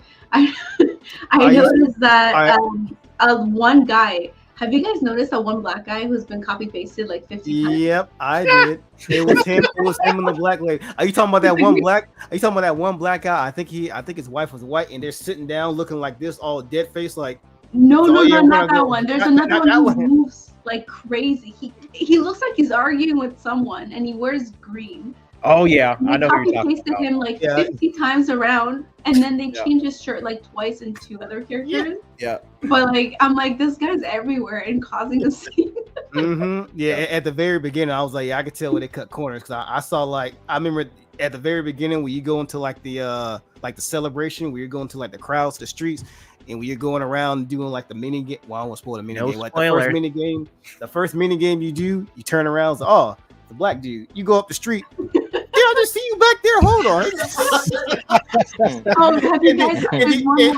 And then you do something almost store related. Not how spoil. You do something store related. It's like, damn, you here again, but you have a different hat on. What's going on? Have you guys noticed this one thing that bothered me a little bit? I'm not gonna lie. Like, it's a great game. I love it so far. But one thing bothered me is that the model that they used for what's her name, Sophie, okay, is the same model they used for Gustav's sister. They just changed the hairstyle. It's the same model, like cleft, chin, eyes, nose, everything. Same. This is coming from an artist, so she knows. The French haircut and the deeper curly hair. Chin, I was like, oh damn. That's an artist term, yeah. Yeah, I was like, why would you make his girlfriend and his sister the same? Hey, look, give them credit. It's only 30 people made that game, so it's because they're like main characters. I would have given one of the generic like crowd people as the sister, but he used his girlfriend that you see very well on screen Now you're gonna go back and watch it now. Like, I mean, I remember. I'm like, Yeah, I remember it too. Yeah. I'm sorry, but I'm sorry that we keep coming back to this, y'all. No, I know keep going. It's good. It's good, man. about this game, but that soundtrack is fire, bro. Oh, I'm yeah. talking about That oh my god, I'm talking about some of the battle music. It's like you know how Yeah. Final Fantasy used to be like mhm. Final Fantasy 10 and 7. You know, you get into that, you know, those fight Yep. battles, and Yes. certain battles, the music would change a little bit. You'd be like, "Ooh, this is my jam." Expedition 33 got like 10 of them joints in there. I'm like, damn, like I went through this one. I'm not gonna spoil it for anybody, but there's a section in the game that you get to where you're like constant battle after battle after battle. Mhm. There was a different soundtrack for every single battle. Yep. And I'm like, damn, I didn't even hear this song throughout the entire game until I got to this point. And I'm like, where was this at? And then you know- I'm like sitting there waiting for I my didn't get there yet. my favorite joint to come on, and it finally gets on. I'm like, let's go. I feel like I need to do like a video on the channel where I have a green screen and I got some of the music in the background. I'm just jamming. Hey, I like that. I think that could work. And what's crazy about the soundtrack is when they were doing the scouting process, they said they randomly found the guy on like SoundCloud. On SoundCloud. That's Yes. Yep. I said, Yes. damn. Y'all was literally doing an expedition just to get this, just to find the people to make this game. That's crazy. Y'all SoundCloud rappers just keep at it. You know what I'm saying? Yes. Hey, yeah, no facts. So like, yeah, like SoundCloud, they got some hidden talent on there, bro. I will say really this: good hidden talent. if you, for anybody that's on the fence about playing this game, you're not big on, you know, like JRPG style RPGs, or you're not big on turn-based games, this game gives you a different view. Yeah, it's turn-based, but the parry system and the dodging system changes that aspect a little bit. You can be complete trash at dodging and parrying. I was when I first started. I got it down pretty good. Now, later on in the game, you can still get got. You can still do tons of damage and still get got real quick. You just have to learn the mechanics and the patterns. But the one thing I will say is like the environment, the music, and the way that they select and chose that stuff at the right times in the game, and it marries it very well, and it just continues to bring you into the game to such a point to where you look up, 5 hours have gone by, and you're like, "Oh, what happened?" That's what happened to me. I'm like, okay, it's 8 o'clock. I'll play for about an hour and a half. I look up, it's 2:30 in the morning. I'm like, no, I gotta work tomorrow. Well, you know what? In terms of music, the only other game that hit me quite the same way was Returnal. The music in Returnal was absolutely Returnal did a really good job with that too. insane. It's so I loved it so much so that I bought the vinyl soundtrack of Returnal. Like, Wow, really? you know, and it's on Spotify and it's on Apple Music and everything else. And it's like, I'm just like, damn, it's like the music was its own character. You know, I'm trying to figure out like what was his inspiration, because I don't know if any of you guys have ever played any of the Nier games. I am. Yep. Yeah. Yeah, I think Megas played those. I think he has some of that as inspiration. Lost Odyssey, they said that they actually said was one of their biggest inspirations. He specifically Final said, Fantasy I can hear it, but Nier is very specific with the opera music. It's highly specific. And when I was listening to the game at the beginning, I'm like, this is, especially chapter 1. I'm like, I can see like even the gestural characters, right? I'm like, that's Nier inspired for sure. Yep. And we have to admit that Nier is one of the best JRPGs out there. It really is. Yeah, it really is. I concur. I can say that. I can never see that. And he said and also there's another game that he listed when he was going over his inspirations. He specifically name dropped Shadow Hearts. Now I don't know if you guys play Shadow Hearts, but that's the game that came on the PS2. There's 3 of them. For him to name drop that, I said, "Oh yeah, that man is cultured. That man is really cultured." He knows what's up. Inspiration, yeah, because it's like because you know within a genre of certain things, like how you play certain games, or it could be movies or TV or whatever have you, and then it's like something that you really like, but then it's one of those type of things where you think you're in a bubble into where like a very few amount of people have played this, and then it gets no recognition for it. Like 10, 20, 30, however amount of years, and then something finally comes out that's new and like fresh, reinvigorates that genre, and then the dude's like, "Oh yeah, this is one of the inspiration for that. It's like, bro, what? I thought I was the only person who played that shit. You playing it? Oh yeah. Y'all see this Easter egg by Claire right here? Oh yeah, the Final Fantasy 7 Astro. Yeah, the train right here. Yeah. They say And I think that's why I like this game so much, is because I loved Lost Odyssey on 360. I absolutely love that game. I think outside of all the damn reading I had to do in that game, but that was the only thing that drove me insane with that game. But I absolutely loved playing that game. And then Final Fantasy X, both of those collectively together, I saw a lot of, you know, the core roots of those games in Expedition 33, but it just, that new battle style, it gave me that turn-based, because I like turn-based games. It's like when we started shifting over to the, you know, the action, you know, real time, I'm like, oh man, I like action real time too. I like it for some games, but for like my RPGs, I need to take a break between. I'm like, I don't need. Yeah, not everybody needs to be. I don't want to strategize, and I have this insanely huge, you know, 500-page skill tree that I've got to go down. I love this game for the simplicity of the skill tree and how you build your character and the pictos and all that stuff. You've got tons of pictos in this game, and even if you collect them all, you still got to level them up. So it's just, it's really nice. It's a really good game, and it's been a long time since I've been so passionate about a game like to this extent. I'll tell you something. This game has had the biggest amount of FOMO I've seen. Oh, bro. Since probably, I don't know, maybe the original Borderlands, or possibly the original Red Dead Redemption.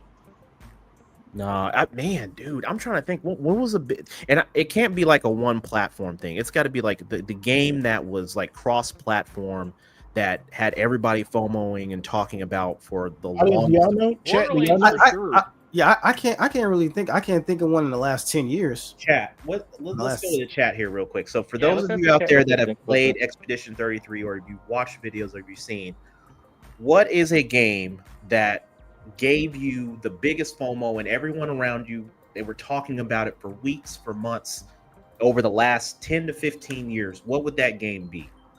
You know, probably to me, like right the rip, probably the Final Fantasy VII remake, when they got announced until it really got on store shelf. Yeah, man.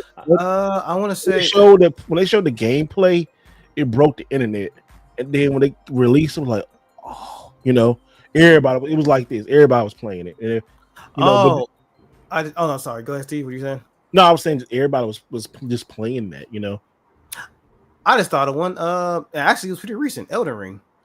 Oh, okay. Yeah, that was. Was there a lot of FOMO for Elden Ring? There was a lot of FOMO. The reason I say there probably there was, at least in my opinion, because there was a bunch of people who have never played a Souls-like game who was like, Elden Ring. Yeah, I gotta play that. I gotta try that. Hell, you had Kai Cenat, one of the biggest streamers on the planet. He played that shit, and the fact that he was advocating for PlayStation, he beat it online too. Yeah, he was advocating for Sony or FromSoft, whoever, is like, y'all need to do a remaster for Bloodborne. If it got to that point to where he was talking about that, then yeah, that was, I think Elden Ring is probably. Somebody said Spider-Man PS5. When when Spider-Man did hit the first when they redid it on PS4, Spider-Man. Oh, you talking about the PlayStation 4 Spider-Man? Yeah, when they redid it for the PlayStation 4. Yeah, because it had that snowball effect too. Okay. I wouldn't even say FOMO. I would say a snowball effect. I would say more a snowball effect, because like FOMO feel like you missing out, and this is talking about the physical copies. I'm talking about, like, I guess you say more to like the game got announced and people played and everybody started jumping on bandwagon. Well, that's kind of what I'm talking about. Is like the bandwagon. You're not a FOMO, but a snowball effect. It dropped kind of somewhat under the radar. Like, it was known. Miles Morales was a good one too. Yeah, that was and it was a game that, like, after reviews came out and people were talking about it, and it just overly positive to the point to where the positivity of the game gets drowned out. It drowns out any form of negativity to a point to where you don't hear anything negative about the game. The first Last of Us. Oh, you mean like So you mean like universal acclaim, like so much so it's like, damn, the price, need to buy this type thing? Yes. That's the kind of game that like, and I for the life of me, I can't think of a game in the last 10 to 15 years that's done that. I mean, it could be any genre. It doesn't have to be an RPG. It just like, and the thing about it is like for games like that, they're usually games that aren't sitting on one console. It's usually multi-platform. You know what? Sparking Zero was that for the first month, and then it kind of dropped off. That's what I'm saying. Like it got to be longer than a month. Yeah, like you mean that's and like saying Power World was the greatest, and then it was hot for a hot minute, and then and then the Nessus point, he did mention that something that has universal acclaim, like because it has like a 92 on Metacritic. That's like one of the highest. I think it's the highest score game this year so far. Now I think about it. So he's talking about that like that. He's like, all reviews, nothing but positive, none but positive, no negatives whatsoever. To where people was looking at the reviews like, damn, I had no idea this game even existed, but because of all this praise, now I have to play it. He's talking about that. So it's and that's all going to be speculative too. I mean, it's going to be subjective.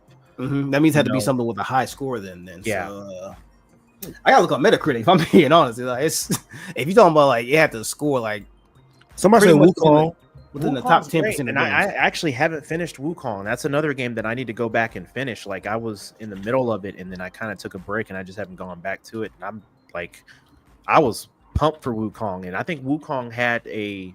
What about Mass Effect? I want to say Mass Effect. Mass Effect came out.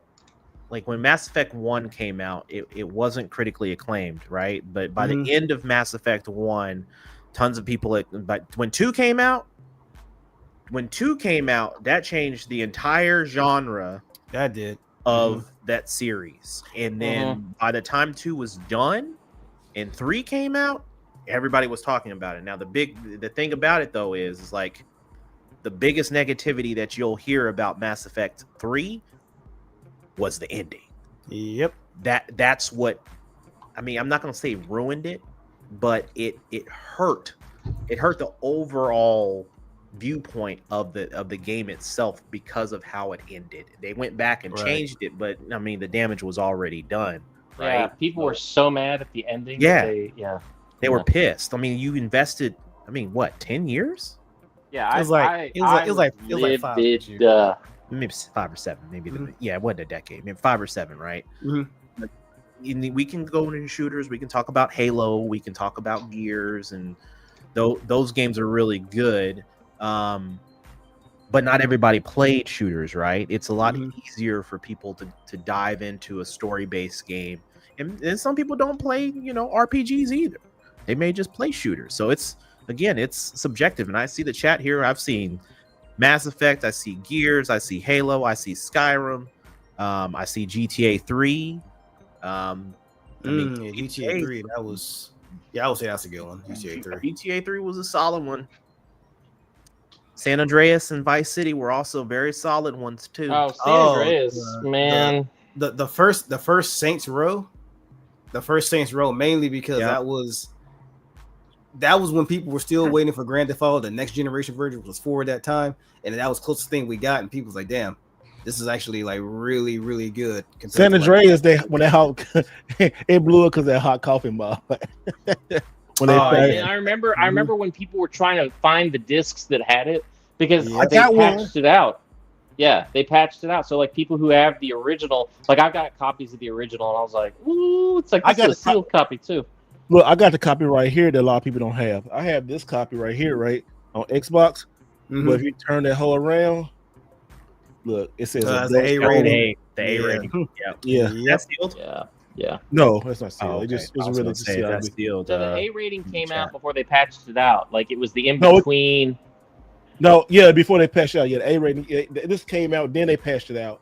It was crazy. You had to go through a lot of links just to even unlock the damn thing. It's not like you can just play it out right. You have to like go into the code of the game to get to it. So you had to use that Game Shark thing that was going around. So, man, we might not even get the answer to this tonight. I don't think there's going to be a universal answer for a game that's. And generally, nowadays, the main focus when we look at games that are hot and they come out and they're doing really, really good.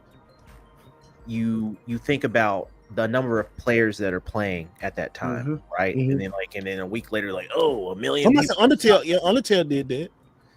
Yeah. I mean, you got a million. Yeah, you got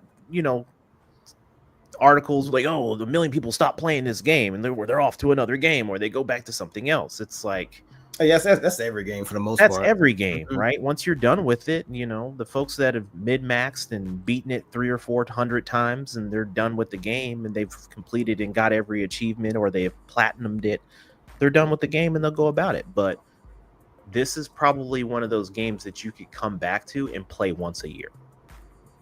I can see that. I can see that. Let me ask you guys a real quick question. This is kind of going back to the Switch 2 and the handhelds and all that stuff. When the inevitable and Switch 2 emulator drops, probably gonna have to have a second dedicated Switch to that. Go on, keep going, Doctor. I hear you. So what's going to end up happening is all these people that are like, man, Switch 2, they're going to be like, set in the future, and they're going to be the trendsetter, and then all of a sudden be like, bitch, I got your entire system on a little micro SD on my portable PC. Now what? So now I got all those game fronts, I got all my emulators, and I'm bootlegging your bitch. He waiting for that one. All right, let's move in real quick. Let's Saturday, I'm gonna need you to help me with this because we're getting ready to give away a brand new PlayStation 4 Mantis controller. So what I want Saturn to do is, Saturn, I want you to put in the private chat. I want you to put a number in the chat. So guys, we'll give y'all 2 minutes. A number between what? Easy. A number between 1 and 100. And don't do it now, guys. Don't wait. Till I tell you to. So yes, Saturn gonna put one in there. Let me see. Did she get the number in there real quick? Yeah. All right, good. She got the number in there. I almost said it. Hold on. Let me see it. Yeah, I saw it. I see it. Oh, okay. I almost said it too. I always do that. Messed up. Mess with the church's money over here. I know, right? All right. All right, guys. So whoever gets and this right here, make sure you're following. All I ask is make sure you follow everybody on the podcast, on YouTube, on Instagram, on Twitch, all that kind of good stuff. So I'm gonna put 2 minutes on the Siri, and then you can go. So when you hear it go, I'll tell you go. Siri, give me a 2-minute timer. All right, go, y'all. We got 2 minutes. We're gonna change the music real quick. $1 million. Damn, son.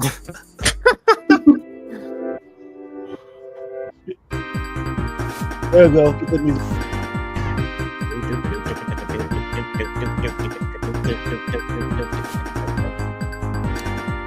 And the person who gets it or gets the closest. You're not gonna get copyright strike for that, are you? Nah. He uses it all the time. No, Yeah, I'm just. Oh yeah. Like a lot of those older soundtracks, it's like, oh, listen, Nintendo. Snappity doodles. Seeing some good numbers in here. Yeah. See what I'm seeing? Don't you want this controller? Don't you want this controller? Don't you want this controller? Don't you want this controller? It could be in your house. You could be playing Private chat. Go. Big pimpin' spend Oh, G's. somebody got it. Somebody got it. I just saw that. I was like, oh Somebody got it. shit. Well done. Somebody got it. All right. And the winner, we're going to go back. And I'm glad this person got it. Let me see, where is it at? Did you see it? Somebody yeah. said 400. I saw it. I said, I Don't had one that was really close runner-up, too. Where the We hell? had two of them that were close runner-ups. You But just saw somebody it? absolutely got it. Yeah, somebody actually got it right on there, too. So it was the first person. Oh, Blowie! Yeah, the first person who got All right. Congratulations. He be coming out Mr. every Omar. week. Congratulations. Omar be coming out every week. Omar, that's what you win. You are the new winner of the Mantis Wireless Gaming Pad from Retro Fighter. Congratulations. This Oh controller my god. plays on PC, PlayStation, and possibly Switch. You'll just have to test it. and possibly switched. You just have to stay tuned and find out. So, The King of Iron Fist tournament. Enter the controller. Hey, Omar, we're gonna put this in the box for you. Congratulations. All I need from you is your address. You know where to hit me at, brother.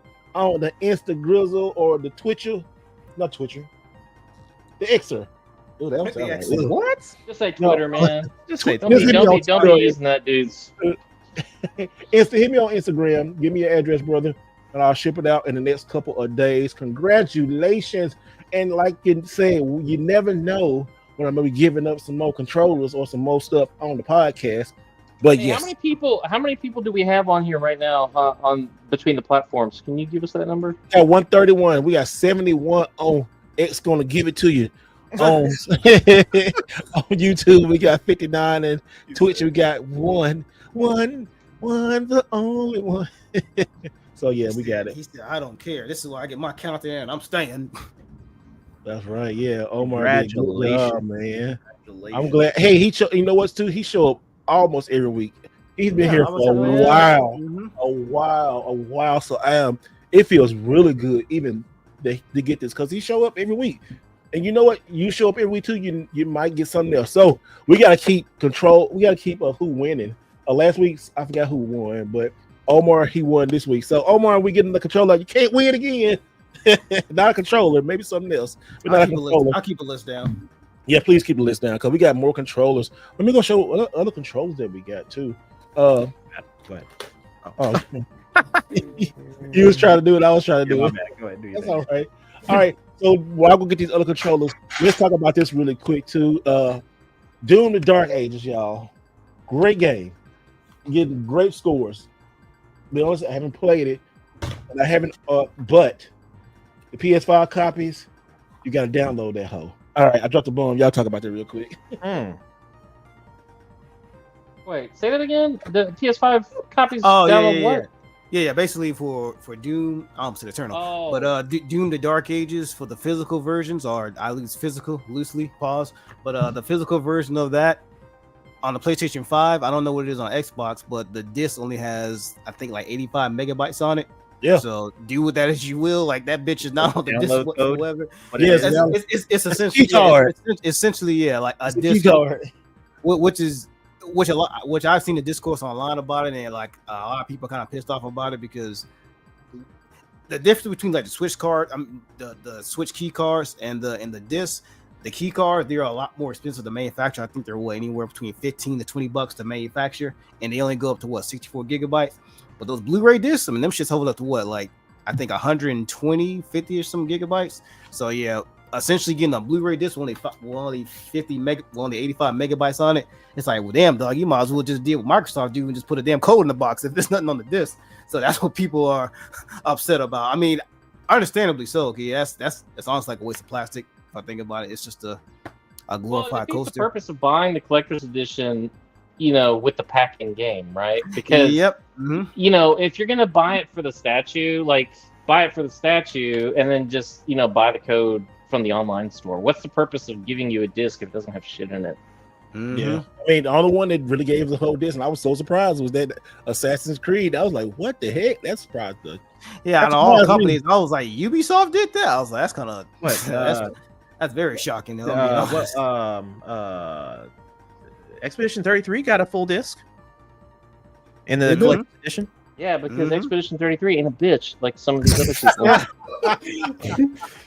All right, hold on, after yes. So I got 4 controllers left. So in the next couple of weeks, I'm going to be giving out a Dreamcast, a black limited edition. This is the limited edition one for the Dreamcast, Switch, and PC. But also too, we got the OG color, and I have both of these, and they are amazing. Yeah, they're nice. And I was playing with the black one earlier.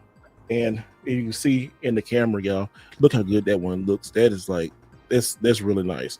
You got the real colors on the 6-button. Great fighting game controller. Like you see, I got and that can be used on PlayStation, PC, and on the Switch. Right? No, I think so. But Switch, it has Bluetooth, so it possibility can work on other stuff. But it works on the Switch. It probably works on Switch then. If it has Bluetooth, it more like works on the Switch then. Okay. But it's for the Switch too, also. But the Switch, it works really good on the Switch. I was playing SNK versus Capcom on the Switch that I had downloaded, and also Marvel's Capcom, and it works so good. Inputs are great. And then we also have another original PlayStation 4 controller, the Madness. We got another Mantis. This is in the original PlayStation 4 color scheme. Let me make myself bigger so everybody can see that. Yeah, an original color scheme. Sorry about that, y'all. Pause. Pause. Sorry. God dang it. Oh gosh darn it. And then we got Nintendo 64. We got the Brawler 64. So there. Oh thank God. Fuck that N64 controller, the original one. I'm sorry, I hate that thing with a passion. I like it, but this is pretty good too. So if you see the theme with retro fighters, they have to be fighting game fans because they definitely make controllers for fighting games. I mean, just look at how this Brawler 64 is set up. I mean, even the fighting game stick is like, the 6-button layout and stuff. But yeah, guys, and if you don't win a controller, go over to Retro Fighters, and I think if you use Mr. Rightway, you'll get a discount off of one of your controllers too. So shout out Retro Fighters, shout out. Yeah, they are the schniznits when it comes to getting us and stuff, y'all. So it's pretty good. So next thing we're gonna talk about, Miss, switch this camera over really quick because my other camera's dying. Oh no. But I'm gonna change the battery in just a minute. But they was talking about the Nintendo Switch 2, the specs confirmed, the GPU confirmed on a mobile RTX 2050, and they was talking about they had this back in like 2019. So that is kind of crazy. That's kind of was it 2019 or 2021? I think it's 2021. Well, let's look at it. Let me look at it real quick and show you real quick because I might have put the wrong thing down on that. But right here we go. So no, I don't want to know. Stop. All right, Nintendo Switch 2. It said specs confirmed, GPU similar to a mobile RTX 2050. It says Switch 2 will feature a GPU based on the NVIDIA's Ampere? What is it? Ampere. Uh-huh. Okay. So there you go. What do you think about that? Well, I mean, so here's the thing. COVID, I guess what had happened was before COVID, you could see the sales of the Switch were probably on their way down. But then when COVID hit, people were like, I'm stuck at home and I need Animal Crossing so I don't kill myself. And so they basically sat down and they're playing video games. And I'm telling you, we saved a lot of people's lives by playing video games. I promise you. And so they were like, well, shit. I mean, no, hold up. Let's just keep selling this and make different versions and whatever else. And let's just keep going. Plus, I think, and Steve, you actually brought this up several times. I think they really want the Switch to be the number one highest selling console of all time, like to beat PlayStation 2. Yeah. So it was a perfect storm of a lot of different things. Plus, there was all these like supply constraints and stuff like that. Not with the Switch 2, and not with the original Switch, because it's like, like I said, they're TI-85s. Like getting that hardware out to market was like dumb, like stupid easy. So I think all those things added up, and they were like, well, bro, why don't we just wait? We can release this a little bit down the line, because if the silicon had basically been taped out, ready to go in 2021, and now it's 2025. I mean, they had 4 years of free extra Switch sales. And people know they're going to sell the Switch 2 because everybody's buying that. So check the private chat, Ness. Like you can read, and you can see right there and read all that stuff off, or anybody can read the stuff off we're talking about. But yeah, that COVID was a blessing in the disguise in a way, especially when it came to video games. We were stuck in the house, but we had stuff like for stuff like that, because you gotta remember, I think initially, to what Alex was saying, I think the Switch 2 at some point was going to drop a lot sooner. Like if it wasn't for COVID, I honestly think the Switch 2 probably would have dropped a lot sooner, probably by maybe like a year, maybe like 2 years, something like that.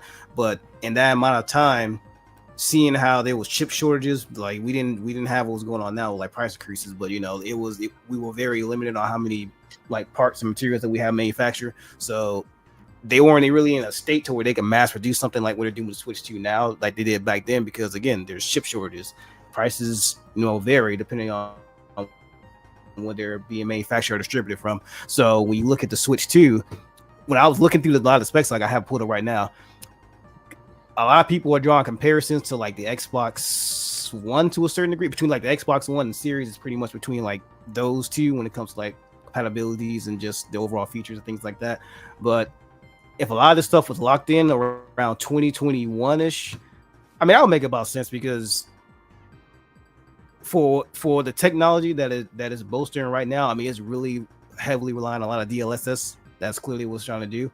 And then so for a lot of the newer stuff, I mean, that's what's going to be taken advantage of. So for the Switch 2, for 2021 specs, I mean, that's not bad. I mean, I was looking for anything. Honestly, I think even before they even revealed the Switch, if that stuff had hit in 2021, it would have broke the internet. Oh yeah, definitely. It most definitely would, because like even like if we would have had like something similar to like a PlayStation, not a PlayStation, but Xbox One or like PlayStation 4 on a Switch level, oh yeah, that would have just like I was saying, that would have broke the internet. Because even before the Switch was even announced, I think I said this many times. I'm like, man, if I could just get it between like a PS4 Pro and like an Xbox Series, I'm straight. I don't need anything else other than that, because we ain't trying to everybody want to look at it. Antique Legend, he like, I don't like them. Antique Legend, Antique Legend in chat. Thanks Antique Legend for coming out. But what you about to say, Ines? I was sneezing. I'm sorry. Okay. I thought you were about to read some of it. Oh, by the way, there was somebody in the chat that asked if Doom Dark Ages is on Xbox. It absolutely is, and it's also part of Game Pass. Game Pass, Game Pass. Yeah, it is. Like, I guess you know what? I guess a lot of people giving this game a pass because one is Doom, and then also too, like, people just, it's a good game. It's just people about the collector's edition on PS5, like, wait a minute, hold on, it's about like, whatever. This is us, so. He said, I would say the Switch 2 is comparable to Xbox Series S at the highest, PS4 at the lowest. I can agree with that. I mean, some of the tech stuff that's come out, it really is more of like a PS4 Pro with a few extra bells and whistles. The Xbox Series S is still like significantly weaker. No, stronger. The Xbox Series S is significantly stronger than the Switch 2. Okay, but it's, I guess how they're gonna use that DLSS, whatever it's called is. Yeah, I'm just seeing small screenshots. Power went out. She gone. His power went. Power said, "Zap." They said, Mega in here talking shit about Nintendo. I know. That's funny. It's like, yep. Boom. Those Nintendo lawyers are like, we're going to pull the plug. Speaking of Nintendo lawyers and what they're doing with Pal World, man, that stuff's about to disappear off the face of the earth. It's like they made them change the game in so many different ways. I'm like, That game, when it first came out, I probably put a good 40, 50 hours in that game when it first dropped. And then I was like, why am I playing this? Yeah, I was like, I was bored. There wasn't anything else to play, and I was like, I needed a Pokemon game to play, and it was like, you made a little bit too much money on taking our ideas, so we finna fudge you up. Oh man, that was the worst move they could have made, was to have characters that look so similar to Pokemon. Bro, he's ain't got the cricket internet. I know his power went out. Shoot. What did he say? He said my power. He said, PC Pros. And yeah, it's time to get a new PC if you're PC froze. Right? Mr. PC Master Race over there. I know, and the PC froze and stuff. That's funny. See, Saturn, you need to be roasting Mega, not me.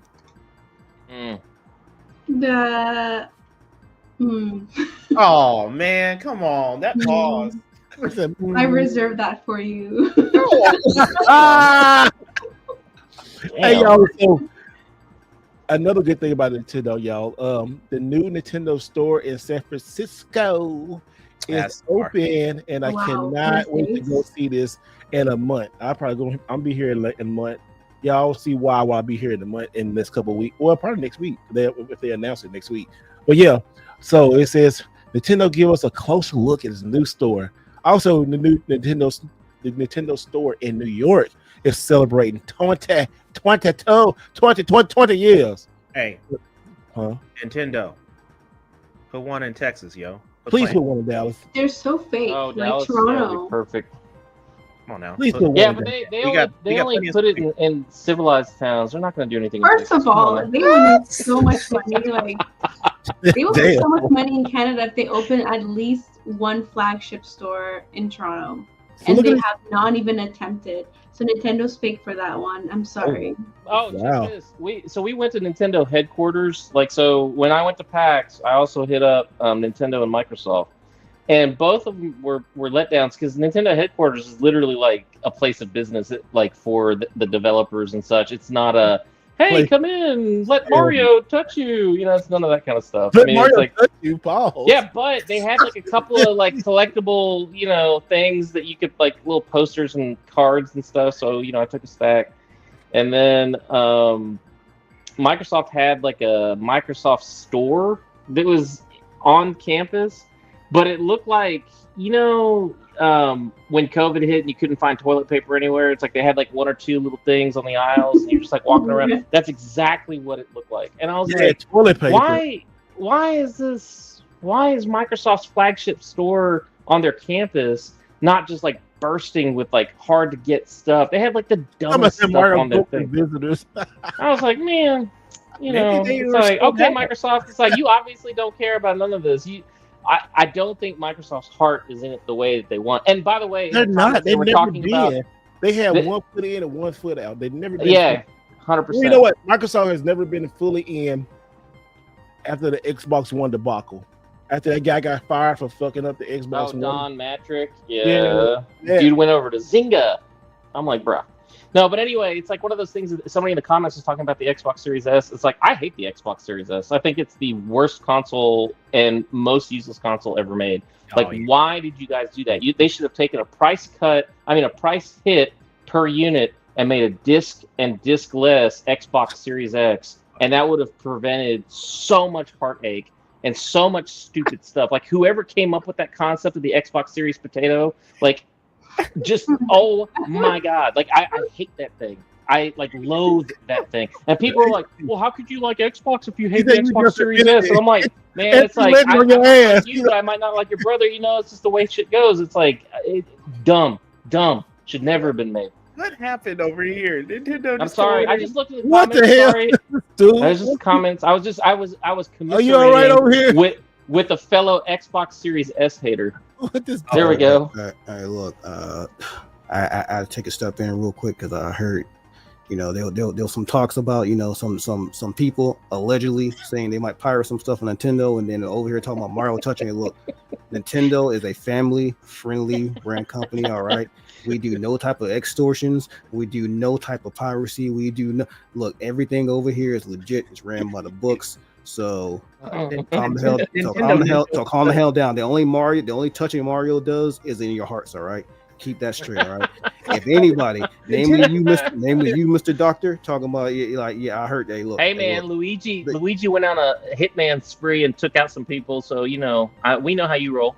Oh yeah, yeah, like that's the main reason he's here right now. Because hey, look, we talking to him right now. Hey, look, he good right now. He gonna be on good behavior in a couple of months. So yeah, we good on that. Nintendo Ninja. What happened to A Omega? What'd you do with him? What you do with him? Man, he gonna come back a little bit. But look, like I'm trying to make sure y'all stay. Hey, look, I'm trying to make sure y'all stay on a straight and narrow when we talk about Nintendo, right? So, what's going on with Power World right look, now? Why are you taking a good game away? Yeah, why you gotta hate?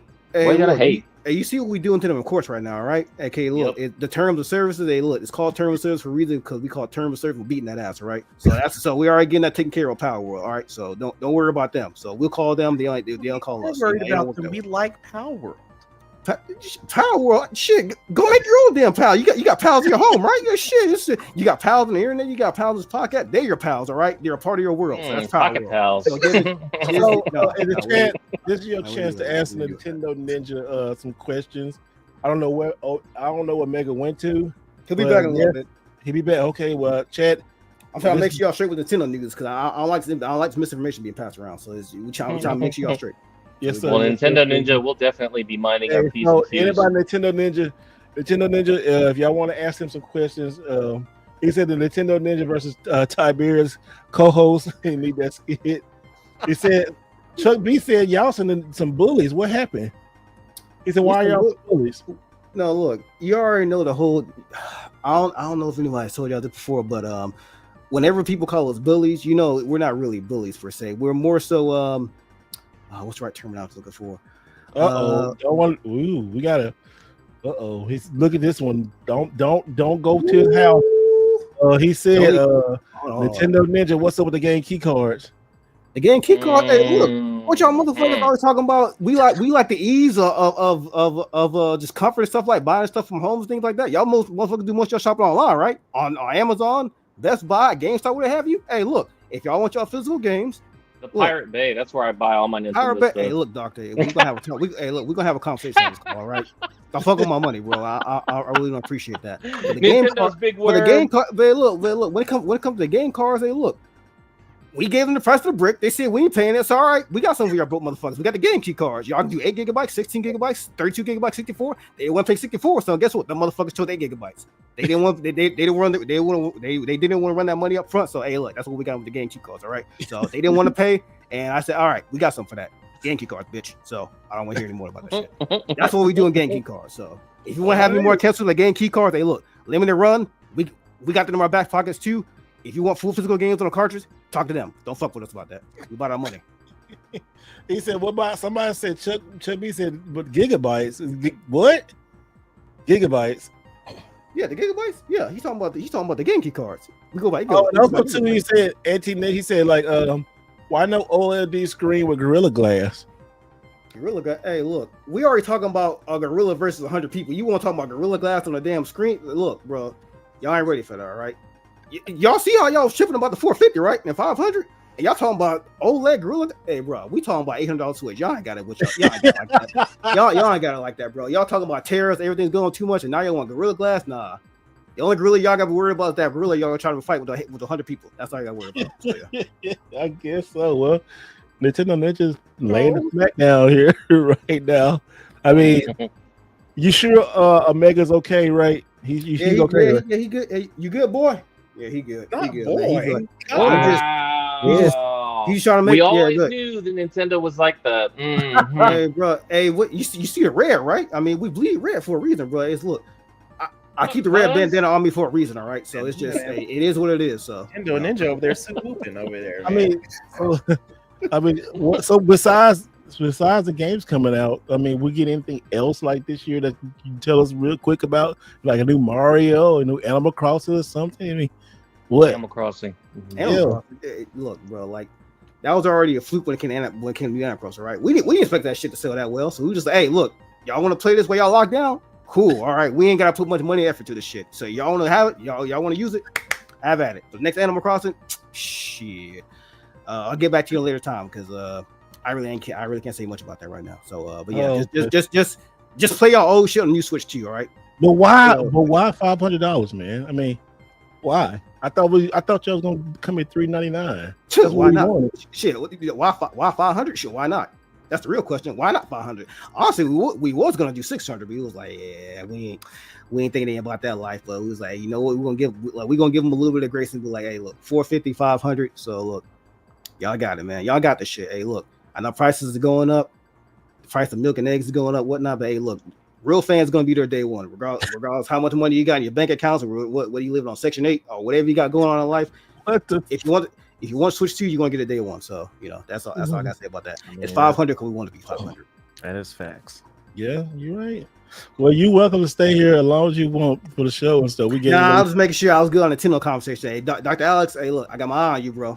Make sure you read them. Make sure to read those terms of services, bro, because I got you. The terms of services. My bad. If you read the addendum on the bottom line on Section 5, we have the right to reserve to beat your ass if you fuck with us. So yeah. Well, apparently, you have the right to brick our Switch 2s if you suspect, not prove, but suspect that we got some bootleg mumbo jumbo on that system. So we about to find out. Conversation is going with this panel. I'm just gonna assume all y'all got it on like that. So I'm just gonna go ahead and assume that all you motherfuckers are guilty. Hey, look, I'm gonna go ahead and take my reports back to good old Doug Bowser and the good old Japanese president of Nintendo, and we're gonna work something out. But yeah, just let y'all know we got y'all on the radar. So yeah, I'm gonna go ahead and step out right now. Megan's gonna come back in, but yeah, just know I'm gonna be another line, this motherfucker. All right, so peace out, people, and remember. always buy your Switch stuff. If I get a whiff of y'all motherfuckers pirating, nah, it's on, bro. It's on, bro. Yeah. So that's all I gotta say. I'm be left on the wing somewhere, you know. I may check in every now and then, but until then, you know, as good brother Ness will say, play the games the way you want to play, but make sure you play on Nintendo, motherfucker. So yeah, I'm out. Wow. Wow. I wasn't expecting that. I'm scared up in here. I wasn't expecting that tonight, but that was funny. Was it? Yeah, I wasn't expecting that tonight. Oh man. You never know what you're gonna expect on this podcast. That's why y'all gotta watch it. Go back if y'all listening on audio. Y'all gotta go back and watch the video. And that was funny. Oh, that was fun. We got a time code there. I think I gotta put that on YouTube tomorrow. So that's funny. Man, Nintendo Ninjas are watching. Man, you all right over there? Yeah, I'm good, man. Because like I literally had my screen froze. I was like, oh shit, I know what's happening. I was like, oh man, there they go with that bullshit. And just as y'all was talking about Nintendo stuff too, I was like, oh man, that motherfucker. They never know. They be watching, man. Bro, they said, they came in with the FBI. Open up, motherfucker. I was like, oh shit, they really, they really got on him like that, bro. He took over your whole. Man, just be glad. Yeah. Is it Nintendo or is it Ice? Oh shit! Well, depending on where it's being manufactured from, I mean, I don't know. It may be a combination. It may be a combination of both. I don't know. Damn. Nintendo. And another Nintendo. Oh no! You got legal. Wilding tonight, bro. We hear y'all got illegals making y'all. Oh my god! Oh no! Oh yeah, I can't cancel Alex because he don't care about being canceled. He a doctor. Cancel. You can cancel these nuts. Nah, man. I mean, you know, I'm not saying anything that ain't the truth. You know. Shit. What's up? You said when my Horny Boys merch dropping. Horny Boys merch will be dropping before the end of summer. Before summer, we're gonna get some stuff on it. Hope y'all enjoying the podcast, man. It was a bit of fun. Y'all are wild. We finally gonna land this plane and stuff. We talked about topics and stuff. Oh man, so everybody can find you. It's Miss Saturday. She over there playing the game. What you doing? I'm not gonna play Pal World. You kidding me? I tried. I gave it maybe 3 hours, and then I logged off and never went back. Okay. So what can they find you? We're gonna land this plane. What can they find you? You can find me on Twitch with the same name, so SATURNXNE. You can find me on Instagram as well, and you can also find me on TikTok. I will be posting soon. I keep saying that every week, but eventually, and YouTube as well. Cool. Mr. Neo Ness. You can find me at _Neo_Ness on the Insta Grizzle. You can find me on the Twitter. I don't post much on there at _NeoNess Gamer. And then of course NeoNess on the YouTube. And Tiberius will be back next week. He's wilding out. We got crazy nonsense happening next week. So be on the lookout for that. It's this is gonna be a crazy episode next week. So stay tuned. Good doctor. I'm glad you stayed What's the up? whole time, man. You said you gonna. Yeah, no, I thought I was gonna leave it, but we're actually normally we don't get off until like midnight, so this actually is about the right time for me anyway. So you did it just the right way. You can find me on Twitter or X at Alexander Tyler. You know, feel free. I get way deep into the weeds over there. So if you don't want to see that part of me and you're not interested in that kind of stuff, and just hang on and leave it for the podcast, and we'll just keep it pushing. Yeah, and keep it PG for the podcast. And Mr. A Omega, this guy kidnapped by Nintendo Ninjas. I'm glad he's all right. I'm pretty sure they got some more videos in the pipeline for you guys. So yes, definitely stay tuned in the next week. Well, I will say by next week. Yeah, I got some special plan for you people. But thank you guys for coming on through. How's the channel doing? Channel's doing good, man. It's doing good. I just really need to be more consistent with just some of my other videos, because the last video I uploaded was 2 weeks ago. So I just need to make sure that my other videos that I don't go no longer than like 2 or 3 weeks. So I just gotta be consistent. Because my last video, my skip video on Nintendo, that's doing really well. I'm still getting comments on that to the day. So That's that one good. did pretty good. So I got a couple of more videos, like skip videos I'm working on, but I'm really doing my back of my day video, my next episode. That's what's coming up next. So I'll be dropping that for you guys soon. Appreciate it for all the love support again. You can catch me on the good old streets of Twitter X, same handle, Omega. Catch me on IG, YouTube, and yeah, that's all I got for you people, man. So have yourselves a good night. And Nintendo Ninja, yeah, he will be back very soon. Very soon. Trust and believe that. So trust and believe Hey that. guys, thank y'all again for supporting the channel. Also, make sure y'all catch your boy tomorrow on Twitch. I guess it's my first official stream. We'll be playing Mass Effect. Probably go 2 hours. We'll see how it's going to be on the PS4, PS5. So we'll see how that's going to go, as Neoness will say. And y'all can find me here, YouTube, and Twitch and Instagram, all the same. Mr. Right Way across the board. Guys, thank y'all so much for everything. And always remember to do it the right way. We'll see y'all next time next week.